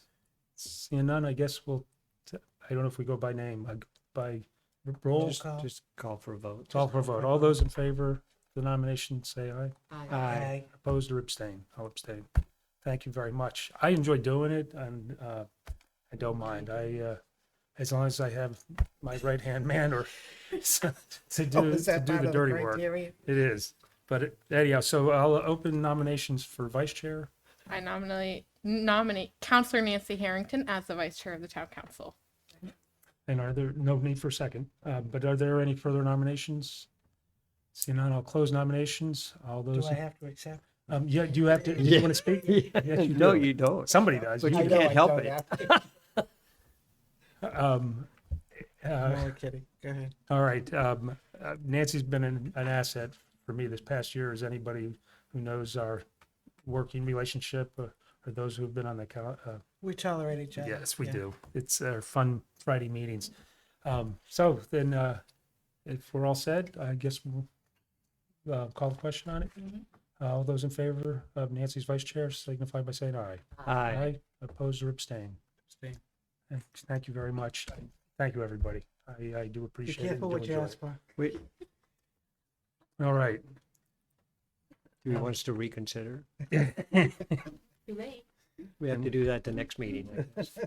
Yes. All right, any legislative updates? Is there anything from you, Nance? Oh, right. Town manager report. Thank you. I'll keep this quick. Just want to say on May 2nd, we'll be holding a public hearing on the local limit. EPA will be holding a public hearing on the local limit at, I believe, 10 o'clock in this room. So that's Tuesday, May 2nd. On June 3rd, the Rotary Electronic Recycling event will be held at the Town Hall parking lot from 8 to 12. What date again? The- May 3rd? No, May 2nd for the local limit, June 3rd for the recycling. June Thank you. 3rd is what? Recycling. Oh, Saturday, June 3rd. And Merrimack was highlighted in the March 2023 George Mason University case study on accessory dwelling units. To view this research, visit the town's website because it's like 6 miles long of where you'll find it, but we'll have it up on our front page of our website if anybody's interested in the study that was done by George Mason University on accessory dwelling units in Merrimack. March 2023, the study was done. Thank you, Paul. There was no consent agenda, nothing on old business. Under new business, we're down to number 2. It's town to proclaim May 21st through May 27th, 2023 is National Public Works Week. Ms. Tuwala is here to visit us. It's good to see you. So I don't know if we've introduced Dawn formally as the new DPW director of the town of Merrimack. Dawn was the deputy director of DPW, and she's graciously accepted the position of director for DPW and has done leaps and bounds in the 3 weeks she's been director. Excellent. great. Congratulations. Thank you. Yeah, we are. I love being back. It's a lot of work, but Yeah. Good, good. Well, so see a I'm finding smile, out. so that's a good sign. Oh, I love every minute. It's a lot. I go home exhausted. So I'll be real brief. Connecting the world through public works. That is our theme for the year 2023 Public Works Week. We would like to showcase each and every one of our public works employees as our superheroes. Each and every one of them are public works professionals. They are always ready to serve our community and the citizens of this town. They are dedicated in the face of challenges. Whatever adversity they are facing, whether it be a flood, wind, snow, or ice, they are always there providing service to the community. They are able to pick themselves up and continue to carry on in the face of adversity. The March snowstorm proved that fact. The Public Works divisions support every other department in this town. They are the first responders to our emergency personnel, the police, the fire, and the ambulance. They make the connections across departments and divisions to get the work done. The town's infrastructure, facilities, buildings, and grounds could not be serviced, improved, or beautified without the dedicated efforts of our public work professionals. We should honor them every day, but we are here tonight to ask that the community specifically honor all of our superheroes during the National Public Works Week, which is the week of May 21st to the 27th. We would like to do that by asking the town council to please sign this proclamation as written to support and appreciate all of our superheroes do for us. As a side note, during that week, I have 2 engineering interns arriving and the new deputy DPW environmental engineer coming on board. So what a week that they're going to have to be able to join us. I'd like to invite the town council members to come to our special barbecue lunch, and it's going to be on May 24th at noontime, to be there and to honor our Public Works Employee of the Year. Thank you. In addition, the transfer station will be closed on May 24th. as will the wastewater. as well wastewater.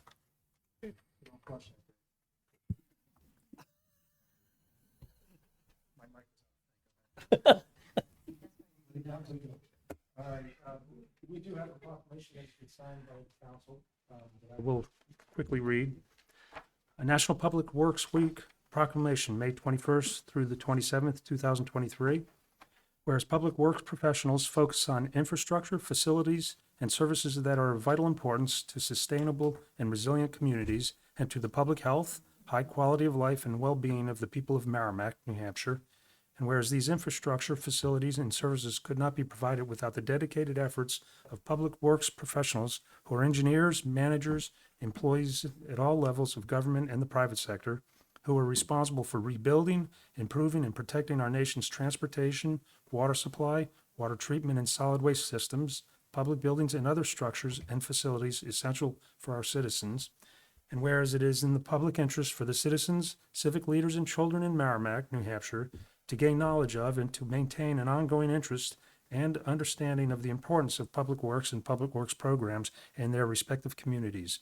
And whereas the year 2023 marks the 63rd Annual National Public Works Week sponsored by the American Public Works Association, be it now resolved, we, the Merrimack Town Council, do hereby designate the week of May 21st through the 27th, 2023 as National Public Works Week. I urge all citizens to join with representatives of the American Public Works Association and government agencies in activities, events, and ceremonies designed to pay tribute to our public works professionals, engineers, managers, and employees, and to recognize the substantial contributions they make to protecting our national health, safety, and quality of life. In witness whereof, I hereunto set my hand and cause the seal of the town of Merrimack, done at Merrimack, New Hampshire, this 20th day of April 2023. Thank you much. This is going to be hung at Town Hall, I presume? So I'll leave it with you? Yes. Very good. And is there a requirement for a vote, or is the signatures fixed adequate? I would vote. Okay. The pleasure of the council, now that I've made it an absolute. Would somebody like to make a motion to proclaim the week, Public Works Week? I make a motion. My mic's off. I make a motion to proclaim May 21st through May 27, 2023 as National Public Works Week. Second. Motion by Mackenzie, seconded by Tom. Any further discussion on the motion? Thank your troops for all they do, of course. We Want do to take the appreciate vote? it. And yes, all those in favor? Sorry. Aye. Aye. All those, any opposed or abstain? 700. Thank you very much. Thank you. Appreciate it. Thanks, Don. And congratulations, Mackenzie, for your first motion to be unanimous. And I'm like, Peter, you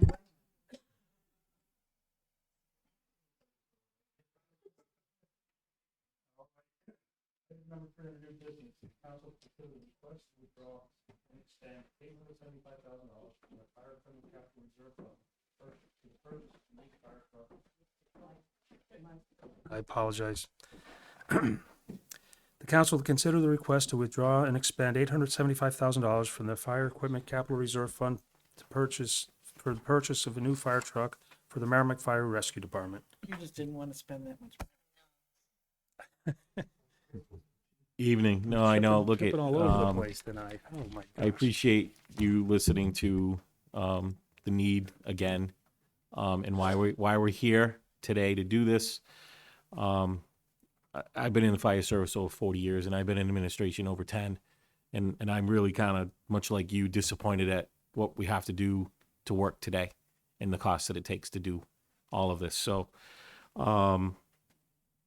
as we looked at the capital improvement plan that was voted and accepted last year, we would do to purchase an engine next year.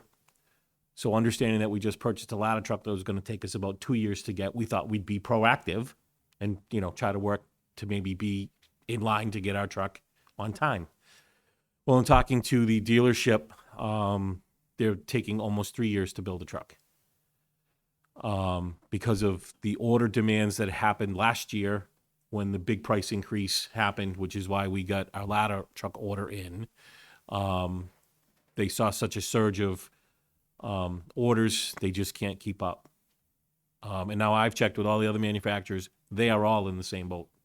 It's kind of amazing that a lot of orders went in so drastically last year, but I think it was because of, you know, when someone tells you it's going to cost you an extra $150,000 for a fire truck, if you wait, well, if you got the money and the time, you probably should do it now rather than later. So I think that was part of the issue. And then we're still lagging from the COVID excuse and, you know, employees that just don't exist for them to hire to put these trucks together and the materials to purchase, to buy and put these trucks together. So we're obviously caught in, you know, this cloud of, a place we'd rather wish we weren't be. But anyway, so when we looked at our current trucks that we just purchased about 2 years ago now, we've had some issues with them. But when those trucks were purchased, they were a medium type duty truck.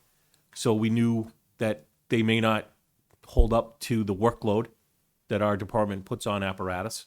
So we've, you know, had some issues with some of them, but they've all been repaired and they're still currently in service. So with this particular truck, we've opted to move up to a chassis model type. So instead of it being a medium duty type truck, this will be a heavy duty type truck. The additional cost for the heavy duty type truck is about $30,000 above the cost of the truck we purchased the last time. There's also been an economy of scale change on pricing of trucks. From when we bought our trucks 2 years ago, let's just say roughly $500,000 for both of those trucks last 2 years ago. Well, now we're in the $800,000 range for a truck. The other unique caveat to this is there are very few what they call on-the-road diesel motor manufacturers. They're changing the rules for EPA and are requiring stricter controls on the environment as far as exhaust systems goes and what the engines can produce for gases. From what we have learned, there's really only going to be one, maybe two engine manufacturers in the next couple of years that will make on-the-road equipment because most of them do not want to get involved with the extra emission standards. They have enough work to provide for all the off-road equipment that you see, such as, you know, dozers and dump trucks that are off-road and those types of things. So then from what we're learning, they're not interested in that market. So Cummins is really the only motor that we will be able to purchase, which is what we expect for this particular truck. If we don't take advantage of purchasing this truck quickly, we may not be able to get this current motor type. Cummins is changing their motor design to meet the new standards in a couple of years, which is when it'll be mandatory. But we've already seen, again, like anything else, they can only make so many a year.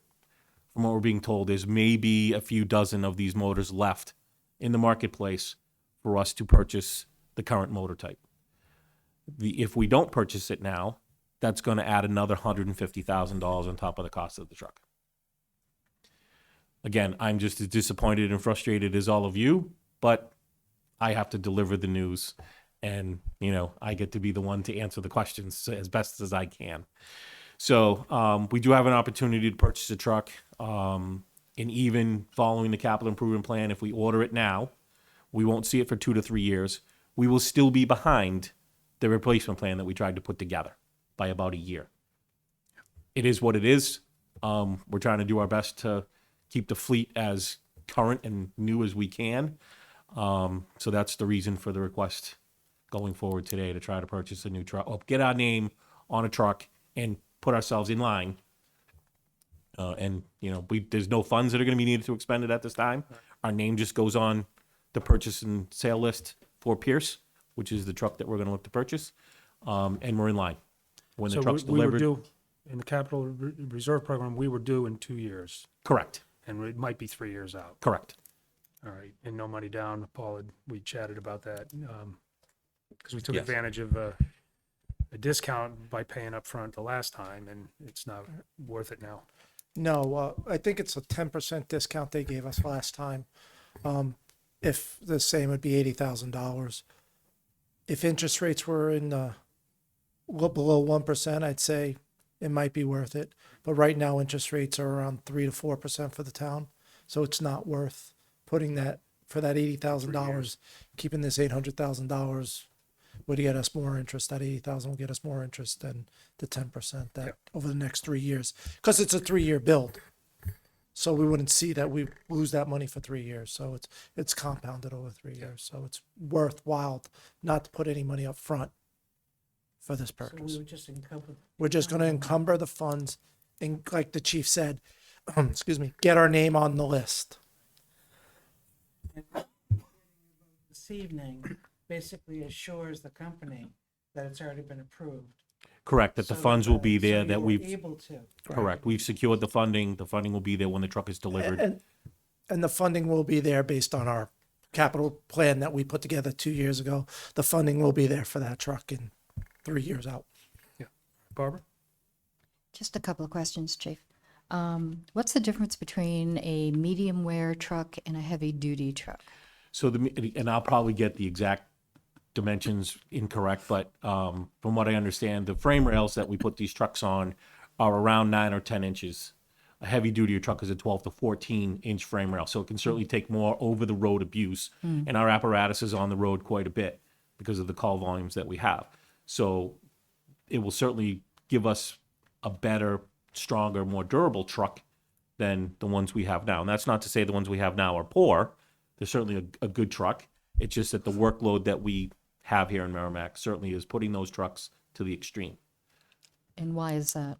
Well, going over the road, the trucks are on the road all the time. So our trucks see more action than probably a smaller community that doesn't do the workload that we have, so they're not on the road as often. Okay. The more times a truck is on the road, the more use it gets and receives. The weight of all of the equipment that we have on it, just that suspension system, it's going to wear out. We already do have to replace some tires on the apparatus. They're only 2 years old. Again, and from what we've learned, asking questions, because again, I've been doing this for a number of years. I've never had to replace tires on a truck this quickly. Well, they don't make tires like they used to either. So things wear out a lot sooner than what they used to. I'm not sure if it's quality or the type of materials you're using to make some of these products, but it's certainly not the same as it was years ago. So we just believe that a stronger truck might benefit us and hopefully get to keep the truck for 20 years, which is the goal. I mean, when we're spending this kind of money, I want to maximize our investment. I do not want to come back here in 5 years and go, oh, hey, yeah, I need another truck. I broke. Yeah.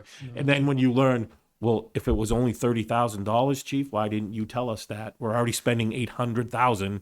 I'm sure we could have found another 30. Not that we want to, but we're sure we could have tried. So I want to give you all of the information so that you can make an informed decision and vote here this evening.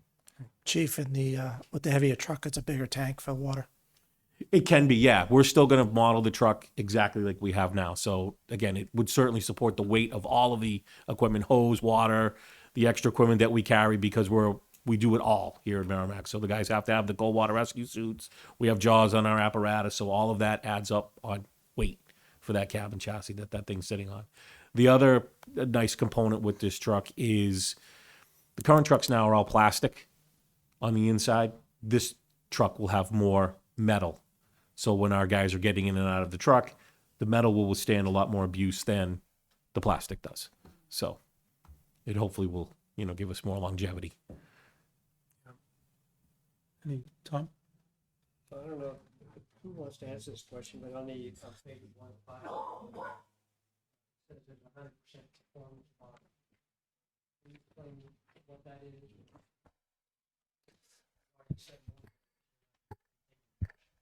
Correct. The 100% performance bond means that if Pierce does not deliver the truck or cannot deliver the truck or tells us, hey, we're not making the truck, if we go to KME and the price is $850,000, we call this bond, and the town's only out the money and they have to pay the difference.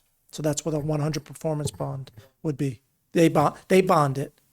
They're bonding it to make sure that they will produce the truck. And if they don't produce the truck, if we have to go someplace else, they pick up the delta of what the truck is.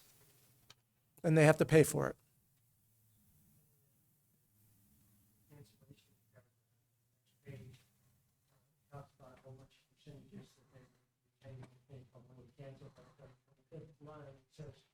Purchase price will be held by the dealer.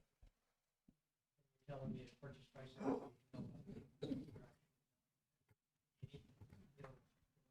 Correct. The purchase price, what they're saying in that statement is that the price of $800,000 will be held by the dealer. It will not go up if they, with the Cummins engine, or in 3 years if they had a 50% upgrade. Oh. Well, Cancellation fee from the purchase price being held by the dealer and return the remainder to the customer in exchange for a waiver. They're not getting any more money. Okay, that's what this contract says. Trying to make sure I understand. Misconception.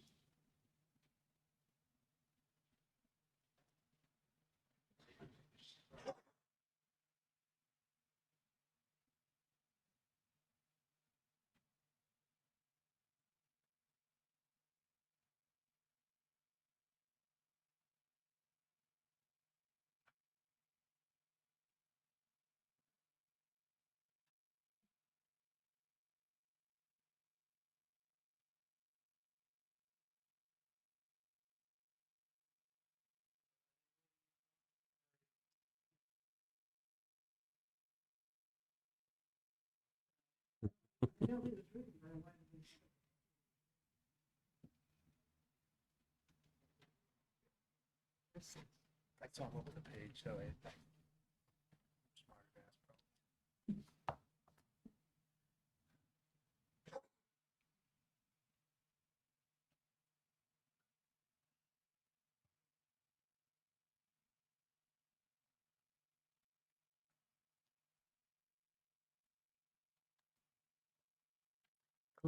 Clearly, it might need to be clarified.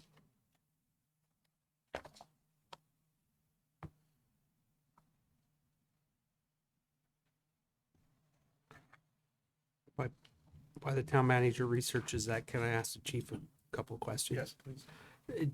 Chief, I think I know the answer to this, but I want to get it out so the public hears. Is this the same manufacturer as the other new trucks that we're purchasing? Yes. What we wanted to do is try to stay consistent with the fleet. That also helps out our DPW mechanics because hopefully the parts are the same, the repairs are the same. We still would like to get an opportunity for one or two of the mechanics to go to some of the Pierce programs to learn how to fix apparatus. While again, they do great repairs and can work on engines and transmissions. There are some unique pieces to fire apparatus that we'd like to try to get them the extra training if we can do that. So if our fleet is complete Pierce, they certainly would have a better understanding and concept of the fleet. And then the second question, I believe when we purchased the other two trucks, it went through a pretty rigorous truck committee. Yes. Made up of the firefighters, and I'm assuming what's proposed in front of us went through that same process. It didn't quite go through the same process. What we did was, what don't you like about the trucks we have now? Because they were very happy with the design and what they put together. So it was like, okay, how do we improve the truck we have now? What do you need different? And there was very minimal things that they wanted to see added or changed to the truck, that there really wasn't a huge cost to some of the things that they wanted. They wanted some additional lighting. They wanted us to move some seats separate a little bit more, so there was a little more room in the back of the truck. We went for an extended roof on this particular truck instead of the flat roof. You'll see a little bump up. That was only like $2,000 or $3,000. So we said, sure, we certainly could do that. We wanted more outlets for some of the equipment that we run now that everything's becoming battery powered.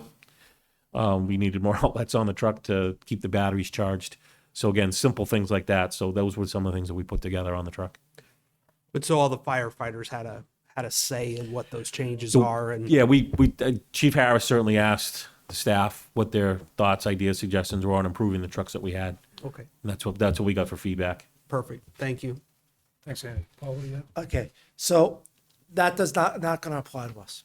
Okay. Because as I read it, customer hereby authorizes dealer to deduct the cancellation fee from the purchase price being held by the dealer. That is if we gave them the money up front. So if we gave them the $800,000 up front and we canceled it after they incurred all these expenses, the cancellation fee is 80%. So they would deduct that from the money being held by the dealer So 80% of 800, 640,000, and they cut us a check for $160,000 and say, this is what you have. We're not giving them any money up front. So that clause in the cancellation does not pertain to us. And we will cross it out and send it in when we do that, when I sign the documents. If you approve this, when I sign the documents, that will be because we're not paying anything up front. Okay, but there's still cancellation concerns, I would imagine. Maybe we would still owe them some percentage Yeah, if and we cancel. if we Which can't, don't tend to do. tend to do, if we canceled, we would owe them money if we canceled the truck. If it was in production, and correct me if I'm wrong, Chief, what is it, a 3-month production cycle? Yeah, once it gets that far down the line, it really doesn't take long to build the truck. It's a few months to build the truck from front to back, but yeah, there's a certain phase that we get to where they call it the pre-conference phase, where you make the final decisions on what the truck is gonna be. Because this is it before they build it. So I assume once we get to that point, There's you're a pretty much, Pretty strong commitment. exactly. Right, so if you cancel after that, or if they ordered the steel, or if they ordered the electronics of the truck for this truck, there's a cancellation fee for that aspect. So we'd know well in advance if we're gonna cancel this truck.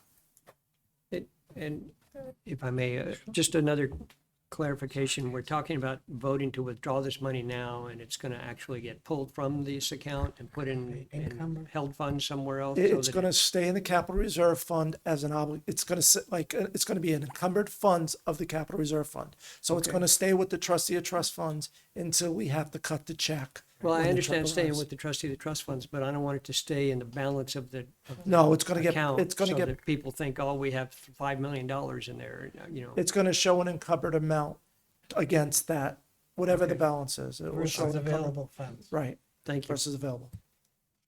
Yes, sorry about that. Oh, sure. Thanks, Chief, for taking my question. Just haven't, you mentioned that there's going to be a motor change and the advantage to purchasing it now was a savings of 100,000 or so. My question is, assuming there's a lot of motors right now that are on the road that probably won't meet whatever EPA requirements, but does purchasing this motor at this late date where the EPA is changing whatever emissions requirements, I'm assuming of some sort, is that going to be a problem down the No, road? typically like, even when cars went to all of the emission standards way Yeah. back in the day, whatever's on the road is on the road. Anything built going forward needs to meet the new standard. Since we're purchasing it now, and hopefully we can get the commitment from the dealership to put us on the list, we will only have to meet the standards of when we purchase the truck. So we will only have to, worry about those things. Great, thank you. I guess I'm not understanding why or how this is going to work with ordering the truck and not putting any money down. Because last time we had to put a chunk of money down. Right. This particular, and we didn't really have to the last time with the ladder truck. That was our option to take it at savings advantage by Right. doing that.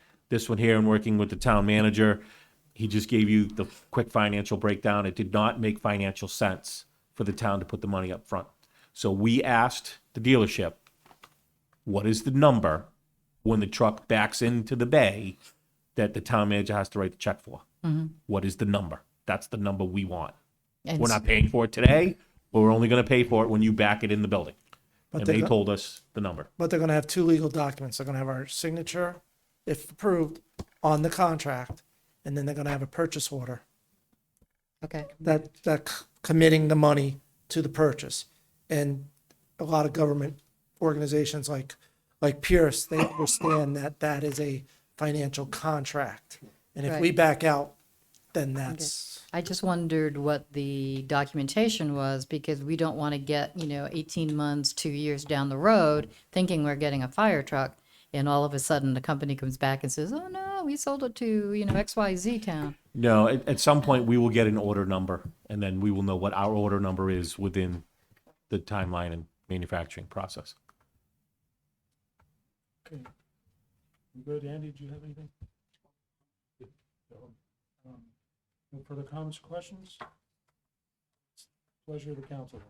Mr. Chairman, I move to allow the withdrawal and expenditure of $875,000 from the Fire Equipment Capital Reserve Fund for the purchase of a new fire truck for the Merrimack Fire Rescue Department to authorize the town manager to sign any and all documents necessary. Second. Motion by Tom Payne, seconded by Barbara. Any further discussion on the motion? Seeing none, I'll call the question. All those in favor of the motion signify by saying aye. Aye. Opposed or abstaining? 5-0. Chief, Thank you. the next. He's spending a lot of money tonight. Yeah, really, Chief. Well, we're committing a lot of money. You're right. We're not, I won't really get anything. It's just gonna take years to get these things, but Retired at that point. I don't think so, but I hope not. So, Council to consider the request to withdraw and expend $385,108. Council to consider the request. Council is to consider the request to withdraw and expend $385,182 from the Ambulance Capital Reserve Fund for the purchase of a new ambulance for the Merrimack Fire Rescue Department. Same so idea. this one, again, being proactive, we would probably be about on time with our capital replacement plan if we place the order now. Ambulance are taking about 2 years to build. I'm being told by the dealership we may get it sooner, but I'm not really, until I see it, I'm not going to believe it until it gets here. So, and as you know, we just purchased a truck last year. That's still another year away to see. So, it is what it is. Again, with these manufacturers, this particular truck that we're looking to purchase, they can make the bodies all day long because they have the materials to do it. They just don't have the cabs and chassis to put them on. So that's the holdup. And we'd like to go with the Ford cab and chassis. That seems to be the most consistent. That's what we currently have in the fleet now. Again, and to ease the maintenance and repairs for equipment, we'd like to keep the DPW mechanics as happy as we can. They're very familiar with the Ford equipment, so we're happy, going to that chassis model system. It just takes time for Ford to build it and get it to the ambulance body manufacturer to put their body on it. So And the ambulances is replacing is just parts now. Is that what I read? I'm sorry? It's just parts being used for parts now? No, so I didn't read that. We're using all 3 ambulances now. The mileages are ranging anywhere from 85,000 to 105,000, depending on the truck that you want to look at. We're still trying our best to rotate apparatus and, even out the mileage, because we certainly do put miles on the trucks. Because I think the last time I was here, the highest mileage was somewhere in the 90,000 range. So now we're up to the 500,000 mile range. So we're certainly using the equipment. That truck that we purchased last time was to add a truck to the fleet, because right now we only have 3. When one goes down, we don't have a spare to put it in its place. The thought was we would keep one of the current trucks that we have as a 4th truck. The truck that we'd like to put the order in for now would be to replace one of the current 3 trucks that we own. The 231, which is the 2014 or 15 model truck, is the oldest one that we have. That would be the one to be replaced, so that this town would not have more than 4 ambulances, 3 in service with 1 reserve. I'm not adding to the fleet. I don't want to add to the fleet. I think the additional one we did the last time is more than sufficient for the call volume that we currently have and to maintain the number of ambulances I think we need to have in this community. So I thought I read something about that, but Speaking of the devil. I know. yeah, Is conveniently planned. Yes. that- Yeah. Anybody have any questions for the chief on this? I had a whole list of questions, but we answered them in the last one. so. Yeah, yeah. All right. I'd like, as far as timing, I'd like it, I don't want it real early. If they said it might be early, I want it to fit into our replacement process. Certainly. Absolutely. So, Yep. Understood. are we good? What's the council's desire? Like to make a motion? Thank you, Andy. Move to withdraw and expend $385,182 from the ambulance capital reserve fund purchase of a new ambulance for the Merrimack Fire and Rescue Department. And authorize the town manager to sign any and all necessary documentation. Motion by Andy Hunter, seconded by Mackenzie. Any further discussion on your motion? Seeing none, I'll call the question. All those in favor of the motion signify by saying aye. Aye. Opposed or abstained? 700. Thanks, Chief. Council, thank you all for listening to me and putting up with the frustrations that I'm feeling. So thank you all. Thank you. Thanks for Thank you. answering our questions, Chief. All right. I bet Yvette's pretty excited right now. Item number 5 under new business, the council to consider the request to withdraw and expend $194,900 from the library capital reserve fund for the library elevator upgrade project for the Merrimack Public Library. Hi there.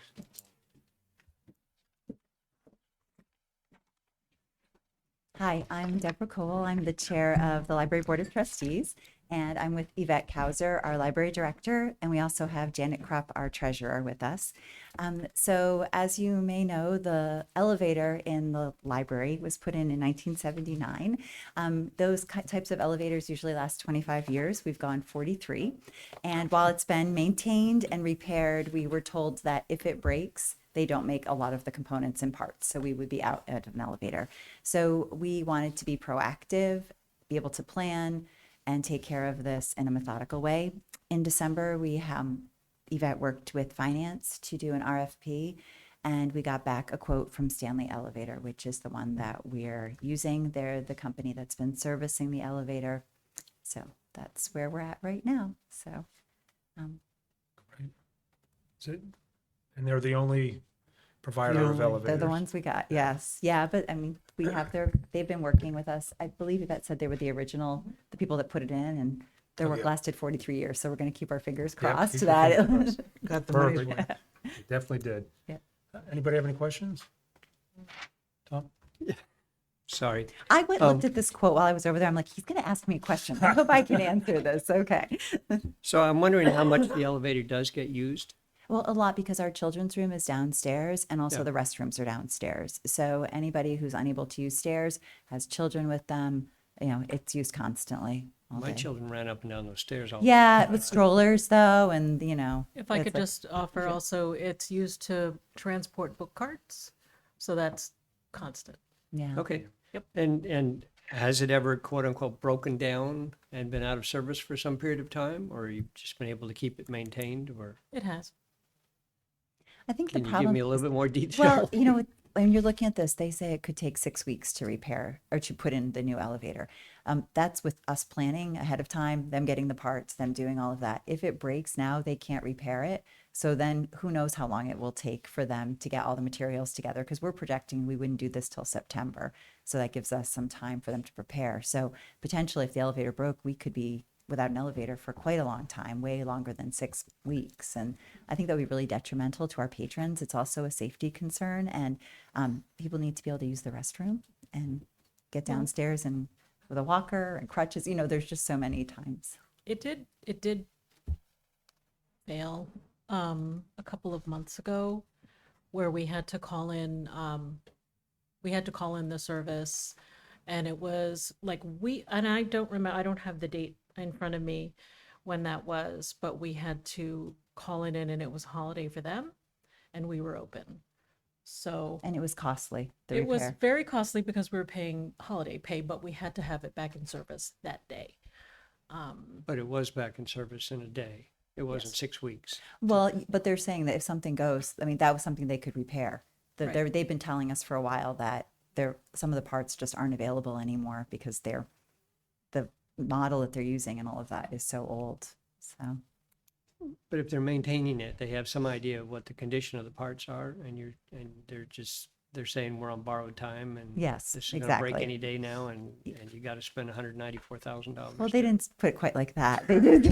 Well, I'm they going to said, interpret yeah, what they're no, I saying think and that, ask you to help they, me understand. Yeah, they've been telling us for a while. I guess, we're in this situation with the library where there's a lot of things. This elevator probably is we are on borrowed time. We are lucky that it's lasted this long. So I don't know. Could we keep going and see if potentially it would break and we repair it, would break and we repair it, but then there'll come the time where whatever broke just can't be fixed and we will not have an elevator in a public building. So.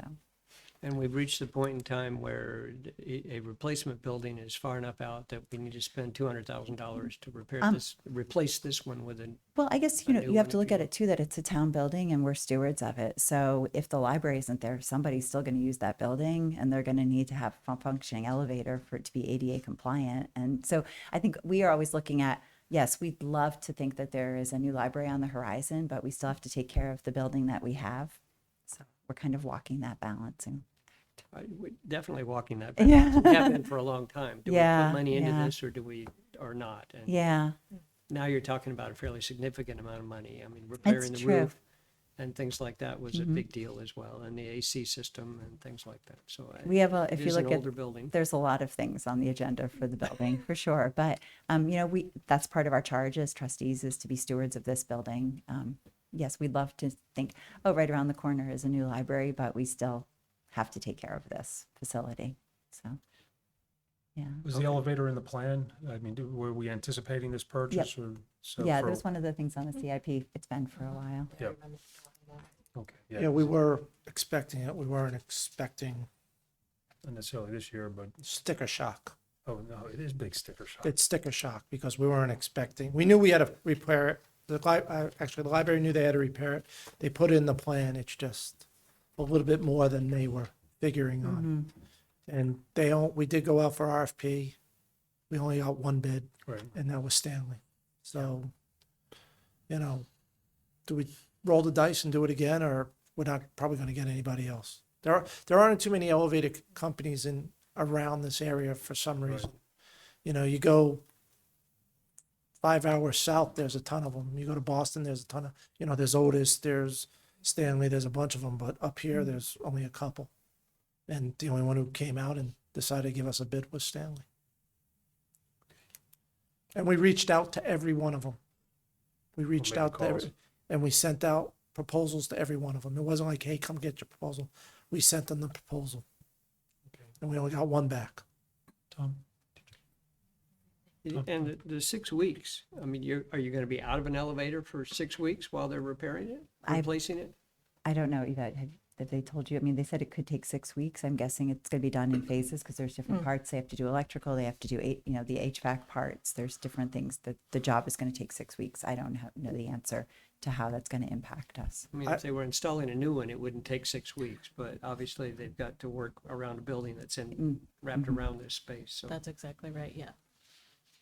I have some information about how long they take. Once they start the process, it is going to be at least 4 to 6 weeks. It will be, because in another building that I know of, they started elevator repair in February, and it's just coming back online April. It just came back online a week ago. So it took them 6 weeks, and all they did was renovate that elevator. So it's going to take that long. Once they start the process, That's going it's to create a down. massive problem for the library for 6 Yeah, weeks. it's true, but again, at least we know, and we can plan, and we can let people know, and it's not going to happen in a way where, okay, it's broken, and now we have to wait 4 months to get a quote and to do all of that type of stuff. We can at least lay the groundwork and do it in a planned fashion. So, yeah, trust me, we like the fire chief are not thrilled with the cost of this. It's yeah. But I think in terms of services, we haven't talked in detail about services and how we would adapt, but we've already demonstrated that we can pivot very quickly to something where we do curbside pickup and remote programming. So I think that's going to be part of it. Just pivot as necessary. Pivot as necessary. And if I need to get a wheelchair accessible potty in the parking lot, then we will look into that. So Okay. Yeah. Thank you. That's really Sure. the only thing. it's the potty. I know it's Bathrooms. Yeah. Barbara? And I would hate for it to die while someone was in the Oh my elevator. gosh. Yes. That would be that'd like the worst awful. case scenario. Yeah. So. Yep. Or drop a story, like I did on my son. Any further questions? Seeing none, what is the pleasure of the council? Mackenzie?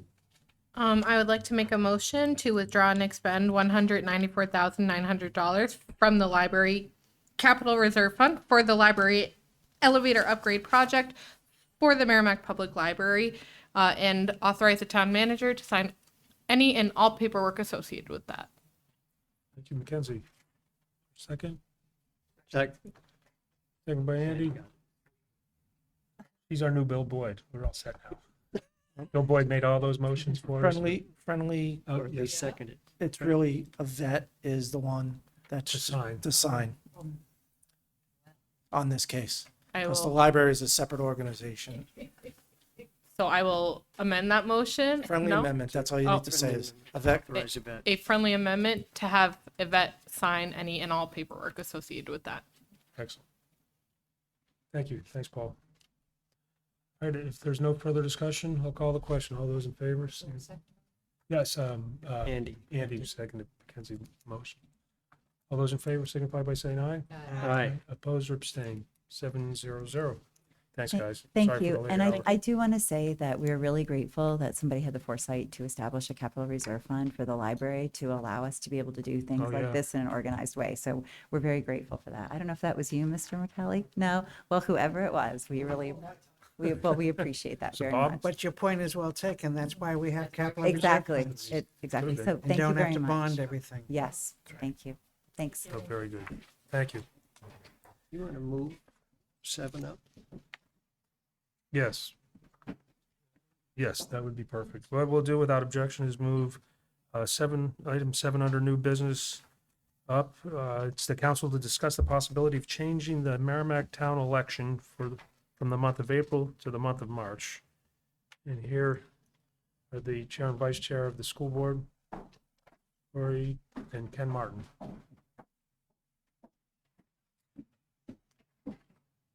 Hey, kid. Would you like me to introduce? No. This is awkward. This is just really awkward. We've met before. It's okay. I Oh, know, you mean, yeah. oh, okay. Thanks for letting us come and talk to you guys tonight. It's my first town council meeting. It's exciting. Lori and I are here tonight to discuss what the options are, or really the thought is behind possibly moving the voting date currently in the second week of April back to March, or at least a little bit closer to March. And the reason being is the last couple of years, the school board has put in a lot of work, not just improving the schools overall, but enhancing the teachers' contract and making it a desirable place for teachers to come and work. And the word is out. We've been getting a lot of really great interest from incredible educators to come work in our schools, which is exciting. One of the issues we find is that because we're one of the few towns that vote in April, a lot of those really high quality candidates have already been scooped up. They typically, our surrounding towns have their contracts passed in March. And by the time our voting date has rolled around, the quality candidates that we're often looking for have been hired by other school districts. And we're looking to kind of cut that number down a little bit. Currently, when they get hired, assuming we hire somebody in the month of March, they will receive a letter that says you are hired based on the contingent that this contract will pass. And of course, we hope that the contract does pass. And if it doesn't, we're likely going to lose those teachers. So that's really why we're here to meet tonight. I know Lori had some details to go over as well. So we copied the town council and we had a goals meeting last June. And our number one goal was to retain and hire really quality teachers. We know that there's a critical shortage of teachers in America. There's a critical shortage of teachers in New Hampshire. If you go on the DOE website, you can see the list. It continues to grow. The critical shortage of teachers in all areas. In October 2022, 45% of U.S. public schools had at least one teacher vacancy. 3/4 of U.S. states have teacher shortages. Because of COVID-19, many people even left the profession. They didn't want to do, Zoom meetings, and they just walked out. So we're at a really critical point. And we know that 4 weeks is critical because Nashua does a huge job there. They're out there, they're recruiting the teachers. And for us, what happens is if we have a teacher opening and we don't have a highly qualified teacher, we have a fair, moderate teacher, the town of Merrimack's going to put a lot of resources to try to get that teacher. We might not even keep that teacher, but that teacher's with us for a year. And all of us here have had children that had that one teacher that got hired late and was not effective. And schools put resources and resources and resources, but our children lose a year.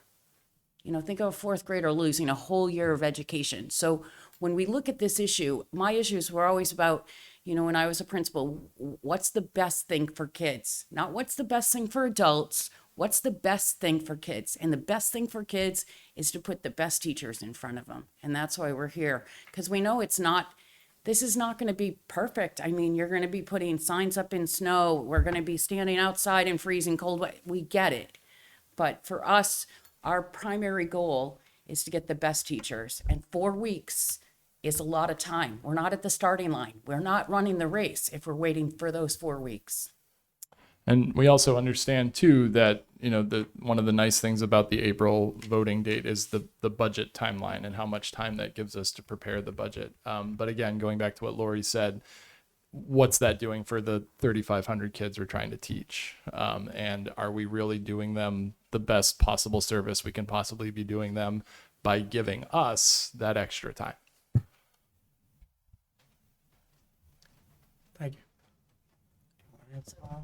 I guess my thought is, I want to know the pros and cons. I know that there are issues with our charter, and maybe Paul can address it. Yes, so I wrote a quick memo, basically stating what, if the council wanted to proceed, what would need to be done. There's 2 sections of our town charter that actually talk about the April voting date. The school and the town are 2 separate organizations. So the first thing that would have to happen is that the town would have to amend the charter in those 2 areas and have the town vote on that. The earliest that this change would occur is 2025. There's only one other date. If you don't have an April date and you're not a city, the only other date you can have is the 2nd week of March. We run into weather problems in the 2nd week of March. There was legislation that has been put in. There's legislation that has been put in to help change some of the voting days on the 2nd week of March. So that kind of, there's a snowstorm. It's up to the moderator to postpone that election. What will have to happen is the school on their ballot would also have to have a vote to change them to the 2nd week of March. School can do that immediately because they're separate than us. If they vote on it, they could have a separate election than the town. That happened when we changed back in, I believe, 2000-ish. August 2000, the town had a special election to change from March to April. And in 2000, I believe it was 2000, it changed from March to April. The school, the following year, was still on the March timeframe. So they had to put it on their ballot to also change, so both elections coincided at once. The big thing is, if the council wants to undertake this change for the council, the town side, it's going to move back budget, like they said. We do no longer have a budget committee, which is great, because when I first started, it was who's in December, who's in January for the budget committee, and it would flip each year. School would be one year, we'd be the other. But it will move everything back. Now we're looking at capital improvement plans probably in July and in August, September. We're going to start budgeting around, instead of 18 to 20 months, we're going to be between 20 and 24 months out for some of our budget items. It's just a bunch of things that happen. If we're going to do it, we can do it. We're going to have our budget hearings in the month of December now. Because when we come back from right after Christmas, right after the holidays, we have to have our public hearing in January. So we can have our deliberative session in February to have our vote in March. So, yes, I understand, but are people going to be paying attention to the budget in January when they're trying to get ready for Christmas and other things? Do they pay attention in January when we're doing it in January? It's half dozen, 1/6 of another there. So, but just know that you're going to push back a whole month, maybe a month and a half, for every one of our processes that we go forward with. So, but the big thing is, if you want to do this, it's a charter change. And here's your other issue. I don't know if DRA and the Attorney General and the lawyer didn't know right now either, is that if we do make this change, is this a significant charter change? And they might want a charter review. moving the date, I don't know, and she didn't know either. It's up, look, we thought moving the capital reserve funds and putting them back in the budget would be no big thing, and the AG and DRA said no to that charter change that we try to plan for.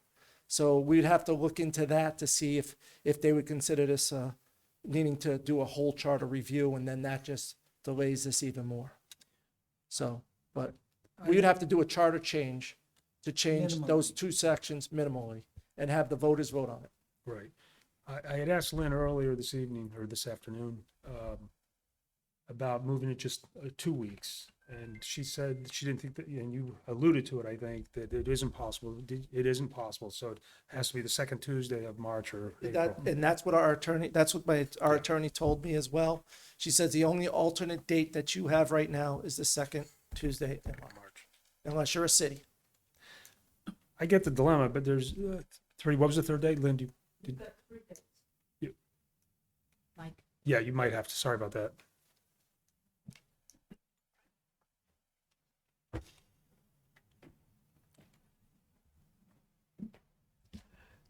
When you went to SB2 back in the 96. Back in whenever. the late 90s, it's RSA 40:13. That gives you 3 options for town meeting. And you have 2 sessions. You've got the deliberative session and then you've got the elections. So you can do February, March, which a lot of towns do. You do March, April, which we do, and you do April, May, which is your third option. I went back and pulled out town reports, and we used to do an April election. I'm sorry, a May election. We changed when we went to official ballot and when we went to SB2. Initially, we went to, there were 2 things that were involved. One was the town and the school were saying we have budgetary processes, and if you're trying to do a budget, when you only have 6 months under your belt of the current budget, it's hard to determine what you want to have for the following year. So the town originally wanted to go to a May election, a April meeting, so that they'd have time to determine the budget. And then go, obviously, if you have April, you've got to have a May election. And the school board came back and said, we have a problem with that because it was joint. If we're going to determine we have to lay off teachers, we have a deadline for when we can notify them. And if we're going to an April-May meeting election, that's too late for us. So the school and the town got together and said, all right, so we need more time on the budget. So the February-March doesn't work. But the April-May doesn't work for the school for letting teachers know. And so they kind of compromised and said, let's go to the middle. And that's how we ended up where we are with the March-April meeting. Now, you have an option per RSA as to when you have the meeting, the deliberative session. You've got a week. You can do it anytime within that week. You can do Monday, Tuesday, whatever. But for the election, it is the second Tuesday of that specific month. So you can't say we want to go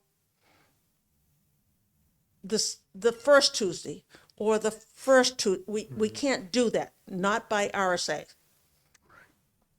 So you're restricted to that. There's a number of things where, we had one town meeting where they tried to rescind SB2. It didn't work. People said, yeah, no, we're not going to do that.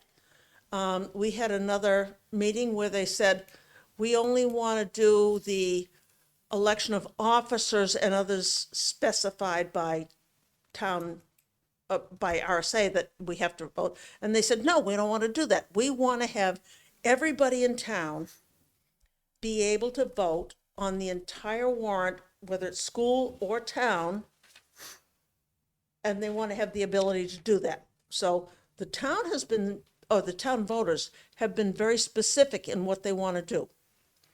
So you've got 3 options per RSA. February, March, meeting, election, March, April, or April, May. And the reason that we ended up where we were was the May election didn't work for the school because of letting people know when they needed to go. And the February, March didn't work for either town or school because of, you need some more time to determine what your current budget is, what's on your current budget, and where you do. Now, I will say that, no, I won't say. All right. And we have no desire to have a different voting day. We want to keep it in line with the rest of the town as well. That's certainly not something we're interested in. And just from this most recent election, I would say that I don't even know if necessarily based on how many people voted, if this date works for us. I mean, we're surrounded by every other town around us votes in March. And looking at the numbers of people who voted just a few weeks ago, I don't know if that date works for the people in our community either. It's been pretty dismal numbers. Yeah. This last election was exceptionally low for a variety of reasons, and I can enumerate them, but I'm not going to. Typically, we have significantly more people voting in the elections. I can give you the history. I've got it detailed. It's not relevant. It's what works, and it's the dates that work, not based on how many people come out to vote, but what works for the 2 entities, the town and the school. Yeah. Lori, did you? So I just had one more thing to say. So when in 1996, when Senate Bill 2 passed, we all did the March. Everybody did the March date. And working in a school district that did the March date, yes, it's a process, but we're really talking about 4 weeks. So 4 weeks is critical in a critical shortage for the schools. So yes, people are going to have to push back, but when you really look at it, we're talking about 4 weeks. That's what we're talking. That's true. There is the holiday component that adds a little bit more actually, but because it interrupts days with timing and everything else. But I agree with your point. I see the difficulty that you're having, so I recognize it. I want to, maybe more research, but. Tom? I'm not in favor of changing it. I understand you guys have an issue and a difficulty, and I can appreciate that, I guess. I don't understand how 4 weeks makes that big of a difference. But I do understand that trying to put budgets together in December is incredibly difficult. We do it in January right now. And when I was on the budget committee back in the 90s, it was extremely difficult when we had the meetings in March. So we were doing budget committee meetings in November, December, and January, and trying to get all that stuff together. So I really was very comfortable with moving to April voting. Felt like it was the most appropriate thing we did in the town, and I felt like the town supported it completely. And so I'm surprised we're even talking about or thinking about moving back to March at this point in time because of all the other negative aspects that would involve and difficulties that would create. Just to say nothing for all the complications with trying to make and manage that at this point. So I didn't realize that's what your point was when I came into this meeting, and so I'm a little shocked by the concern about being able to hire teachers, but I cannot imagine trying to move the whole budgeting season back yet another month again to accommodate that. Thank you. And hiring top quality teachers is one of our primary concerns. I love that. So And But those I don't 4 understand weeks. how 4 weeks impacts you that much. I mean, you're hiring teachers for the following year. And, I can't believe that top quality teachers are not looking at their locations and that would rather go teach in Nashville or Manchester than teach in Merrimack. And they're willing to jump at that. But maybe that's the case, and maybe because of the shortage that's there today, it's an issue for you. But I don't think that shortage lasts forever. And I think that you guys have raised salaries and stuff enough to attract people, as you've suggested that you have, and encourage you to continue to look for and find top quality teachers. Glenn, did you have some? The possibility has been raised by someone that the town and the school does not have to hold their meetings and their elections on the same time. They have opted to do it in the past, and I would encourage you, and I'll get on my soapbox if I need to, which I have done recently. Do not do that. Keep the town and the school on the same day. Obviously, the town meeting, the school district meeting can be any time in that week. You've got the option there.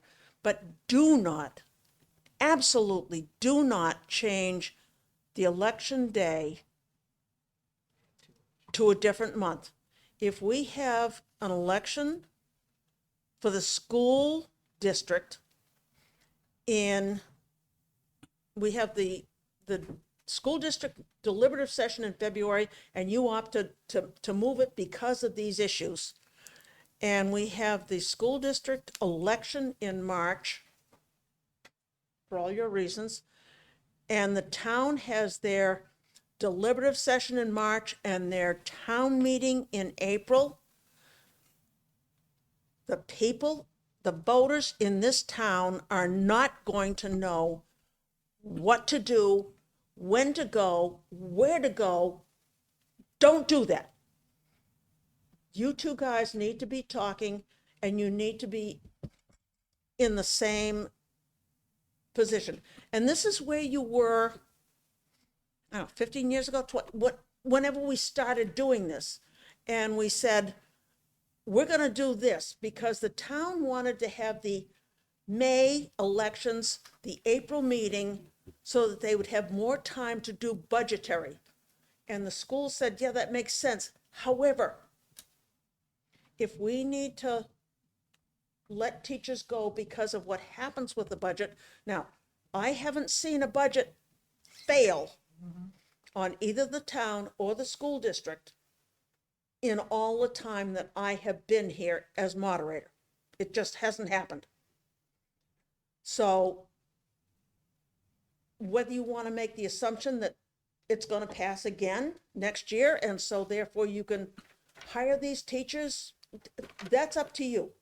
But whatever you do, do not separate the town and the school. That just, the voters just, they're not going to know what to do with it. Yeah, we've already said here tonight, we have no desire to do that. That is not. But that's what you're asking the town to change it, which doesn't work for what they're trying to do.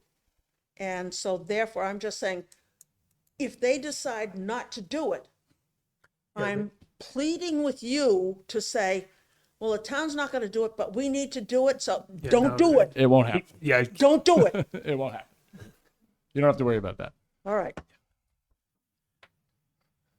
So I was just gonna say that we have no desire to change it.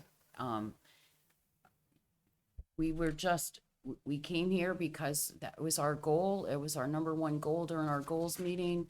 And we realized that there's many towns in New Hampshire that do a March meeting, and they're successful in getting their budgets done. I get it. We've been successful in getting our budgets done regardless of the date of the meeting. They passed. So if the date doesn't matter, But it is what I'm does. hearing. I mean, we've been successful, but it does matter, and the It does towns, matter. Pardon? It does matter. Okay. Right. The towns that are voting in March are towns, most of which are smaller than us. Nashua and Manchester don't vote in March. So they've got a totally different environment that they're working from than we do. I was talking They're about not your big Bedford, competitors. Litchfield, those towns, all those area towns. We did research on them. There's many towns that do. Yep. A lot of them do go back to the original dates. They've also had some issues, but we haven't had issues. What issues are you talking about? We need to know the pros and cons. Some of the ways they've been handling them, there have been things that have come out and the AGs have been working with it. We haven't had any issues, so. And it's been related to dates? Yeah. And it has to do with maybe if there's a snow date, that kind of business? Yep. I just wanted to make one more point too. We talked to our HR person and our business administrator before we came here tonight, because we talked about having an anticipated opening. What would an anticipated opening? And what they said is, if somebody has a job and then someone might have a job, it doesn't really change, because we were trying to brainstorm too, how to still be able to get these people hired, and anticipated opening would be a way. The other thing is opening, asking to pay for their college debt, but it all comes back to a lot more money for the school district, and it also becomes a union issue for us, because now we're going to be offering new teachers more money than other teachers. It's bigger than us. It's a valid concern. But you have to weigh it with. Pros and cons. Yep. I get it, but I get a sense that the council's not supportive of the move. So I think that's where we are. I get it though. I mean, I don't know what the creative way is, but I'd figure out a way to try and get people on the hook, because it was suggested, these positions you have, unless there's a big cut at the deliberative session, you're not going to lose positions that you already have. So if you've got a It's new vacancy- positions that you're adding on. If you're adding on positions, that's a little more dicey. And so I get that, but I think a lot of these you could offer right out of the gate, because they're not going to be cut, unless you have a pay as you throw scenario. But that something that sets people into orbit. But so Don't go there. no, that was only once. So, but I appreciate your comment. All right, thanks, guys.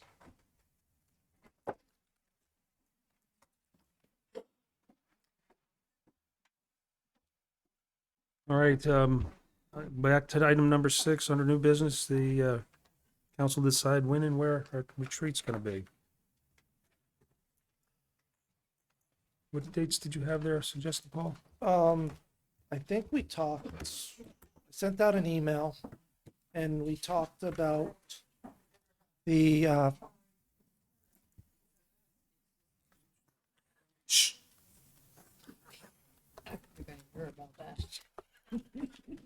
sure you want to go. we talked about the week of June 5th, except June 8th, because we have a council meeting that day. And then we talked about the week of May 22nd, except for May 25th, which is another council meeting. So either the 22nd, 23rd, 24th, or 26th of May, June 5th, 6th, 7th, or 9th of June. And we're just trying to come up with a day. I'm pretty sure we can get the facility Buckley's Cafe, for any one of those days. And then once we have a date in mind, I can get a facilitator. I personally can't do the 7th of June.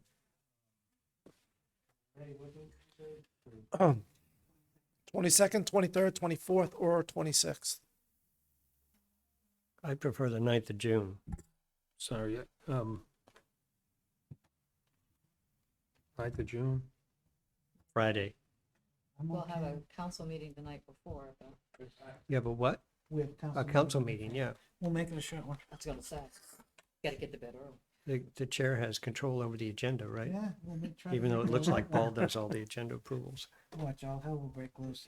Yes, So I'm having jaw surgery on June 6th, so I might not be able to talk, but I'm happy to be here. We'll give you cards. Yeah, June 6th. Can I ask the date range again? I'm sorry you went over that. No, So no problem. We have the May 22nd, 23rd, 24th, or 26th. and all those Not the work for me. 25th. Not the 25th. Well, no, you said that's a council meeting night. Right, not the 25th. The 24th, But the The 6th. 26th. Okay. Friday the, 26th is 26th is a okay with me. possibility. Friday the 26th Um, I might Only not know work. the one thing is that Friday the 26th, that's the Friday of the long weekend. And I'm going to the Outer Banks. I don't know if it's a Friday or Saturday. So, Oh, so it's only the 22nd, 23rd, and then the 24th, you have the luncheon for DPW luncheon. DPW luncheon. I wrote that down someplace. What day was it? Yeah. Yeah, what was? DPW 24th. 24th. Yeah. What time is it? if we were all at noon. retreat, if we were all at retreat, we could go to the DPW luncheon together. It would never work. That would be awesome. I'd be Now, eating all did day. we rule out the 22nd? You know Mondays, right? I didn't rule anything out. But it wasn't, Except Thursday. if it's at No, we can do it on Monday. It's just an 22nd? extra little charge. 22nd, good. Monday, Wednesday, Friday, either week. And then it's the 5th, 6th, 7th, 22nd. or 9th. I'm gonna come back to town the night of the 21st at about midnight, so. So you can be there. And I'll be in Florida that week, so I won't be here, but Okay, Alright, this is so- what we do. How about June 5th? Let's go into June the 5th would be great. So I'm When's Hold your on. surgery? I might not be here the June first 6th. week of June, but you guys are more than welcome to. Oh, you're not. I can retreat without you. We can do. I don't know. We're we trying can to do the sync up following week, with the my 12th son's through the vacation. 16th of How June. about Then June 12th? We could Oh. probably push it to the Can't. later part of the No. week. can't do. Heritage Commission that night. Sorry, Don't make me do all night. sorry, we can't do. We can't do that week. Which week? Can't Which do week? that week? Yeah, the only day we have on the following week is Monday, June 12th. Why? Because you're on vacation? Because I'm not in the state. Okay. That's legitimate. Don't worry The about 12th would work, you said The that? 12th would work for me. 12th works for me. 12th. it. You can't. It works for me. Does it work for you? Yeah, Okay, yeah. the Oh, I 12th. thought you I'll said no. just tell them I'm burned out. that June week. 12th. All right. Great. June Back to 12th. that, Did it work, Nancy? Yeah. Okay. All right. That's a So miracle. Monday, June I 12th. can't believe we did that so quickly. We always do it. That's why I threw out a date right away so we could start Did arguing about start. it. Method to your madness. We just knew that. All right. We just do. And this is the agenda from last year, right? Correct. Are you I going didn't- to send it? You to need us inputs. electronic? Yeah, we'll send it to you electronic form. I started working on a draft as well that I'll send out. So you'll get both tomorrow.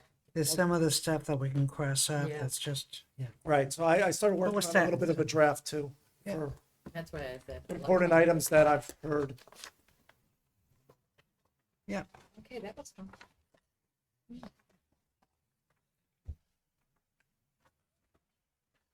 All right. Sitting here making sure I plug this into my phone. Are we going over the goals? Yeah, okay, yeah, because we'll just come back with any potential changes we want on the goals. Yes. Yeah. The sooner the, oh, sorry. Sooner the Before we better, move yep, on, absolutely. The sooner we better. If you have a topic you would like added, the sooner the better. Because if we have to do research or, anything from a department, it's easier to get all that stuff in advance. Thanks, Paul.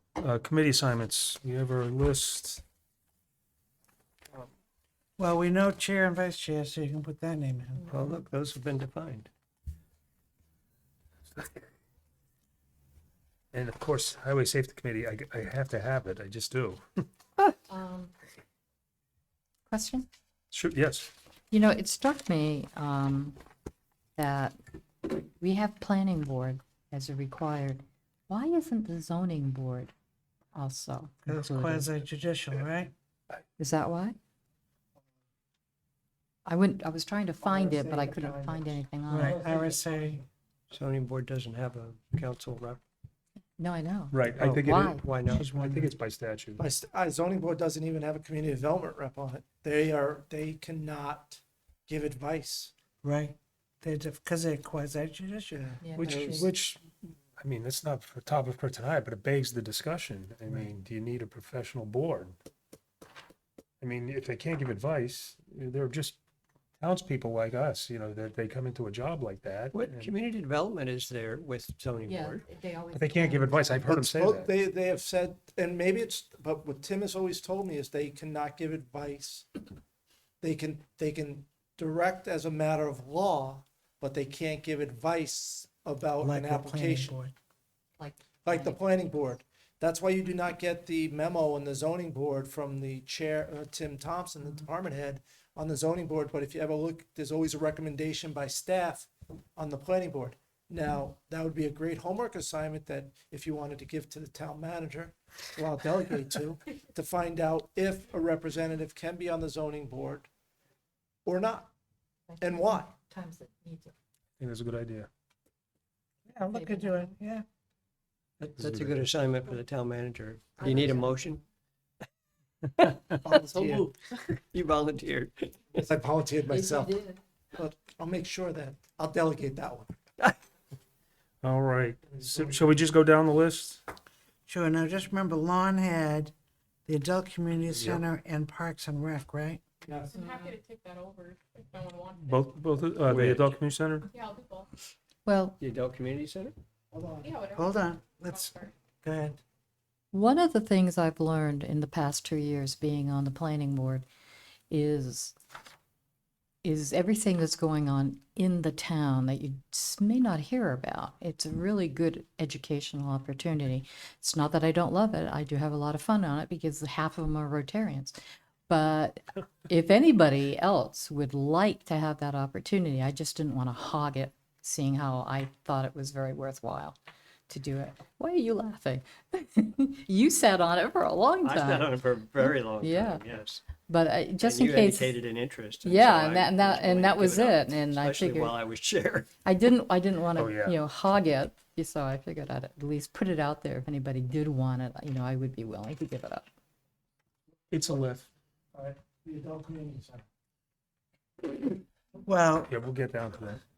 that, what Barbara's saying is based upon, that may change based upon if somebody wants. for planning board, if there aren't, What dates does planning board meet? Planning board is First and third. Tuesday night. first, yeah, it's the first and the third Tuesday of the month. And they meet now at 6:30 instead of 7. Yes, And I could do that anyway because I'm on the school budget committee and they meet Tuesdays. yeah. I know you. I'll be honest, I would be interested in doing that. My challenge is time commitment. Mhm. And I don't know that I could. It's okay. It does interest me, but I just don't know that I could. I just wanted to put it out there in case anybody wanted the opportunity. I did it years ago before, I think before Tom. I did Yeah. it for a number of years in a row, and it is a great committee, but it's a lift. I can be busier at times more than others, but, Summer is not bad. Fall, winter, yeah. it's busy. Depending upon what projects are going on. Right. All right, so, Okay, now we can go, the adult. Okay. So you want to do it? When they meet, that I don't know. The adult. The second Monday of every month, At what time? 7 o'clock PM. at night. PM. Okay. that should be Yeah. fine if no one else wants. I'm happy to take it. M. Murphy. Not N. Mackenzie. You used to have I that know, one, right? you're gonna have Did M you? and N. I did that before, yeah. did. Call you Mac. Yeah, Matt. I used to do the And- adult and and the whatever. MA. When I got vice chair, I All grabbed right, it. so, Yeah, so you're still there, right? who, Okay. So Nancy, you're still on She the is, yeah. commission. So you want to keep doing that? Yes, I'd appreciate that. I thought you would. Conservation Andy's is on the conservation. You good? Andy Hunter. And the Heritage, You go for now. If you don't say anything, you're gonna stay there. Now's the time to say.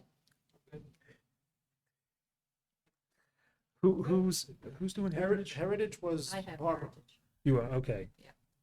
Was Barbara. Still? Still. Do you want to still do it?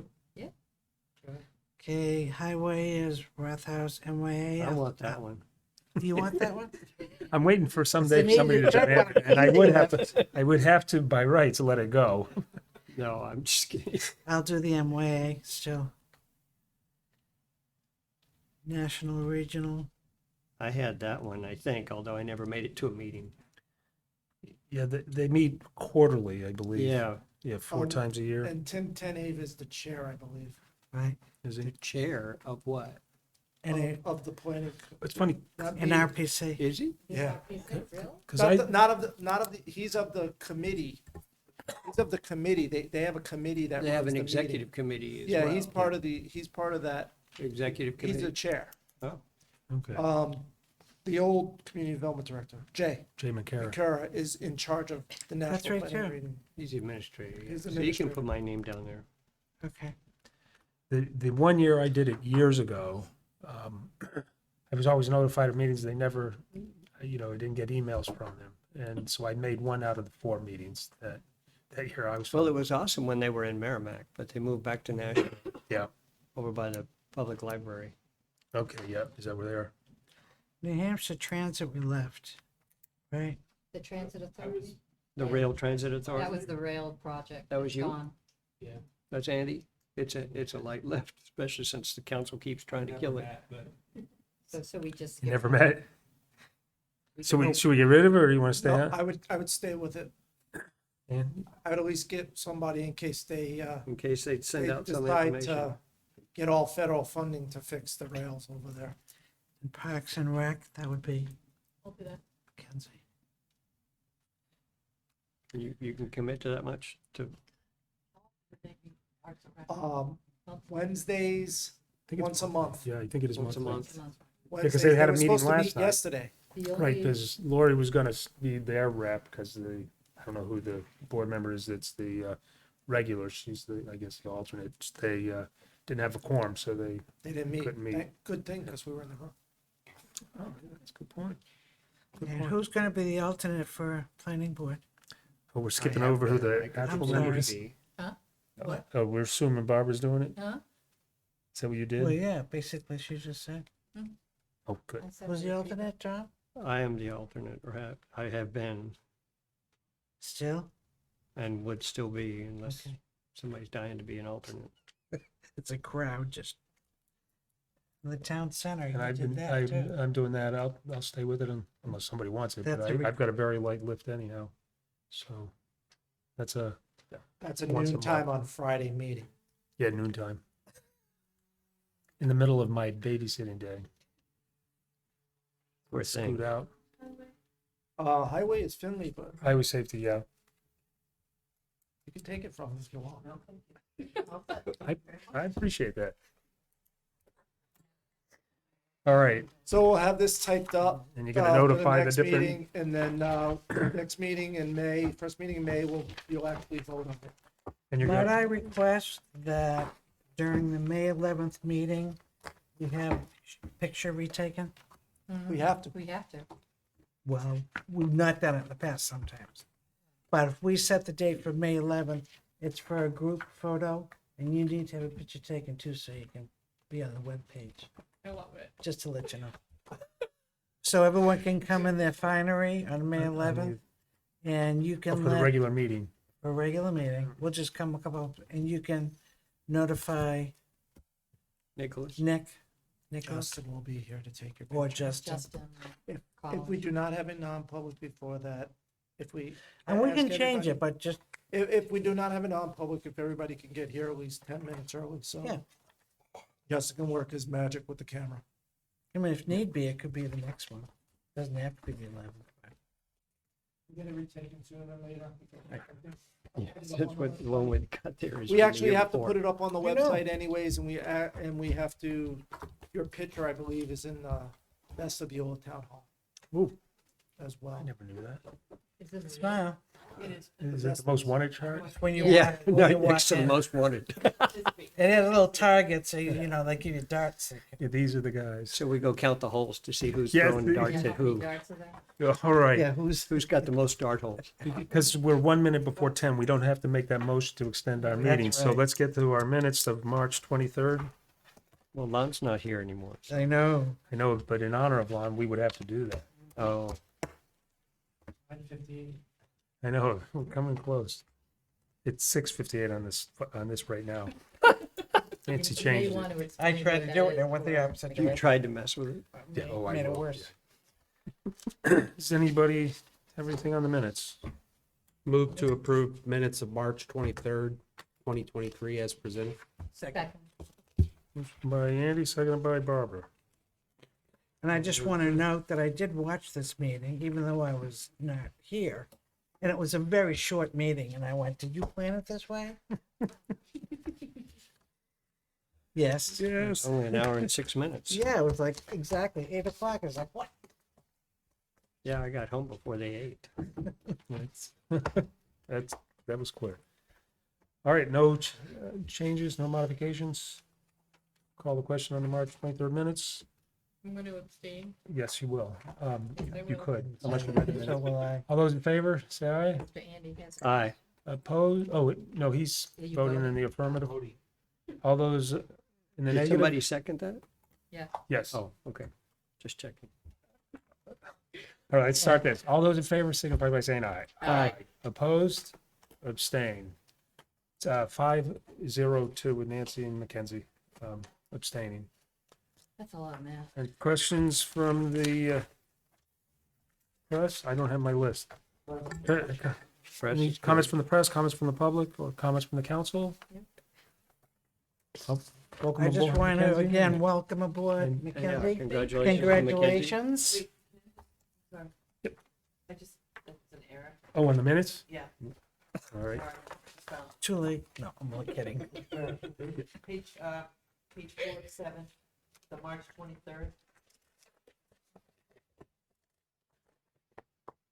What line?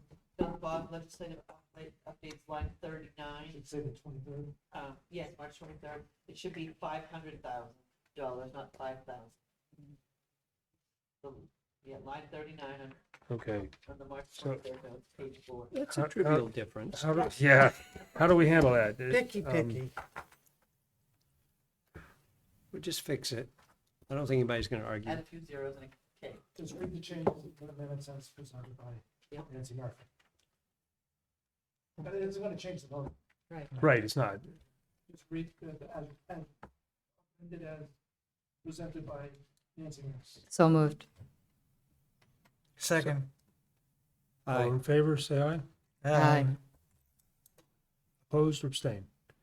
I'm going to abstain. Okay, 601. Yeah, very good. All right, sorry about that. Thank you, Nancy, because that is a big change. Barbara? Just an update on the Rotary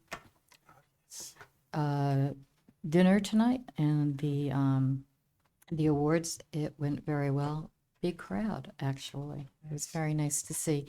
And of course, it was Nick and Justin. It was Chief Levick who got an award as well. Two of the gentlemen from IT. Yep. And there was one more. Oh, the gentleman who is the crossing guard at the middle school. Nice. Yeah. So they all got the awards tonight. So yeah, it was definitely a town employee kind of night. Excellent. So, and it was, I think, I had all of them were coming up to me because they were surprised to see anybody there because everybody knew it was a town council night. So I think they were very appreciative that we were working things around so that Somebody we Glad could you went. have there. Yeah. So. Nice. And thank you for going to represent Yeah. us. My pleasure. And we're all set? Thank you, everybody. Welcome, Mackenzie. Motion to adjourn? Motion by Tom Koenig, seconded by Barbara. Sorry. All those in favor say aye. Aye. Opposed or abstained, 700. Thank you, everybody. Thank you.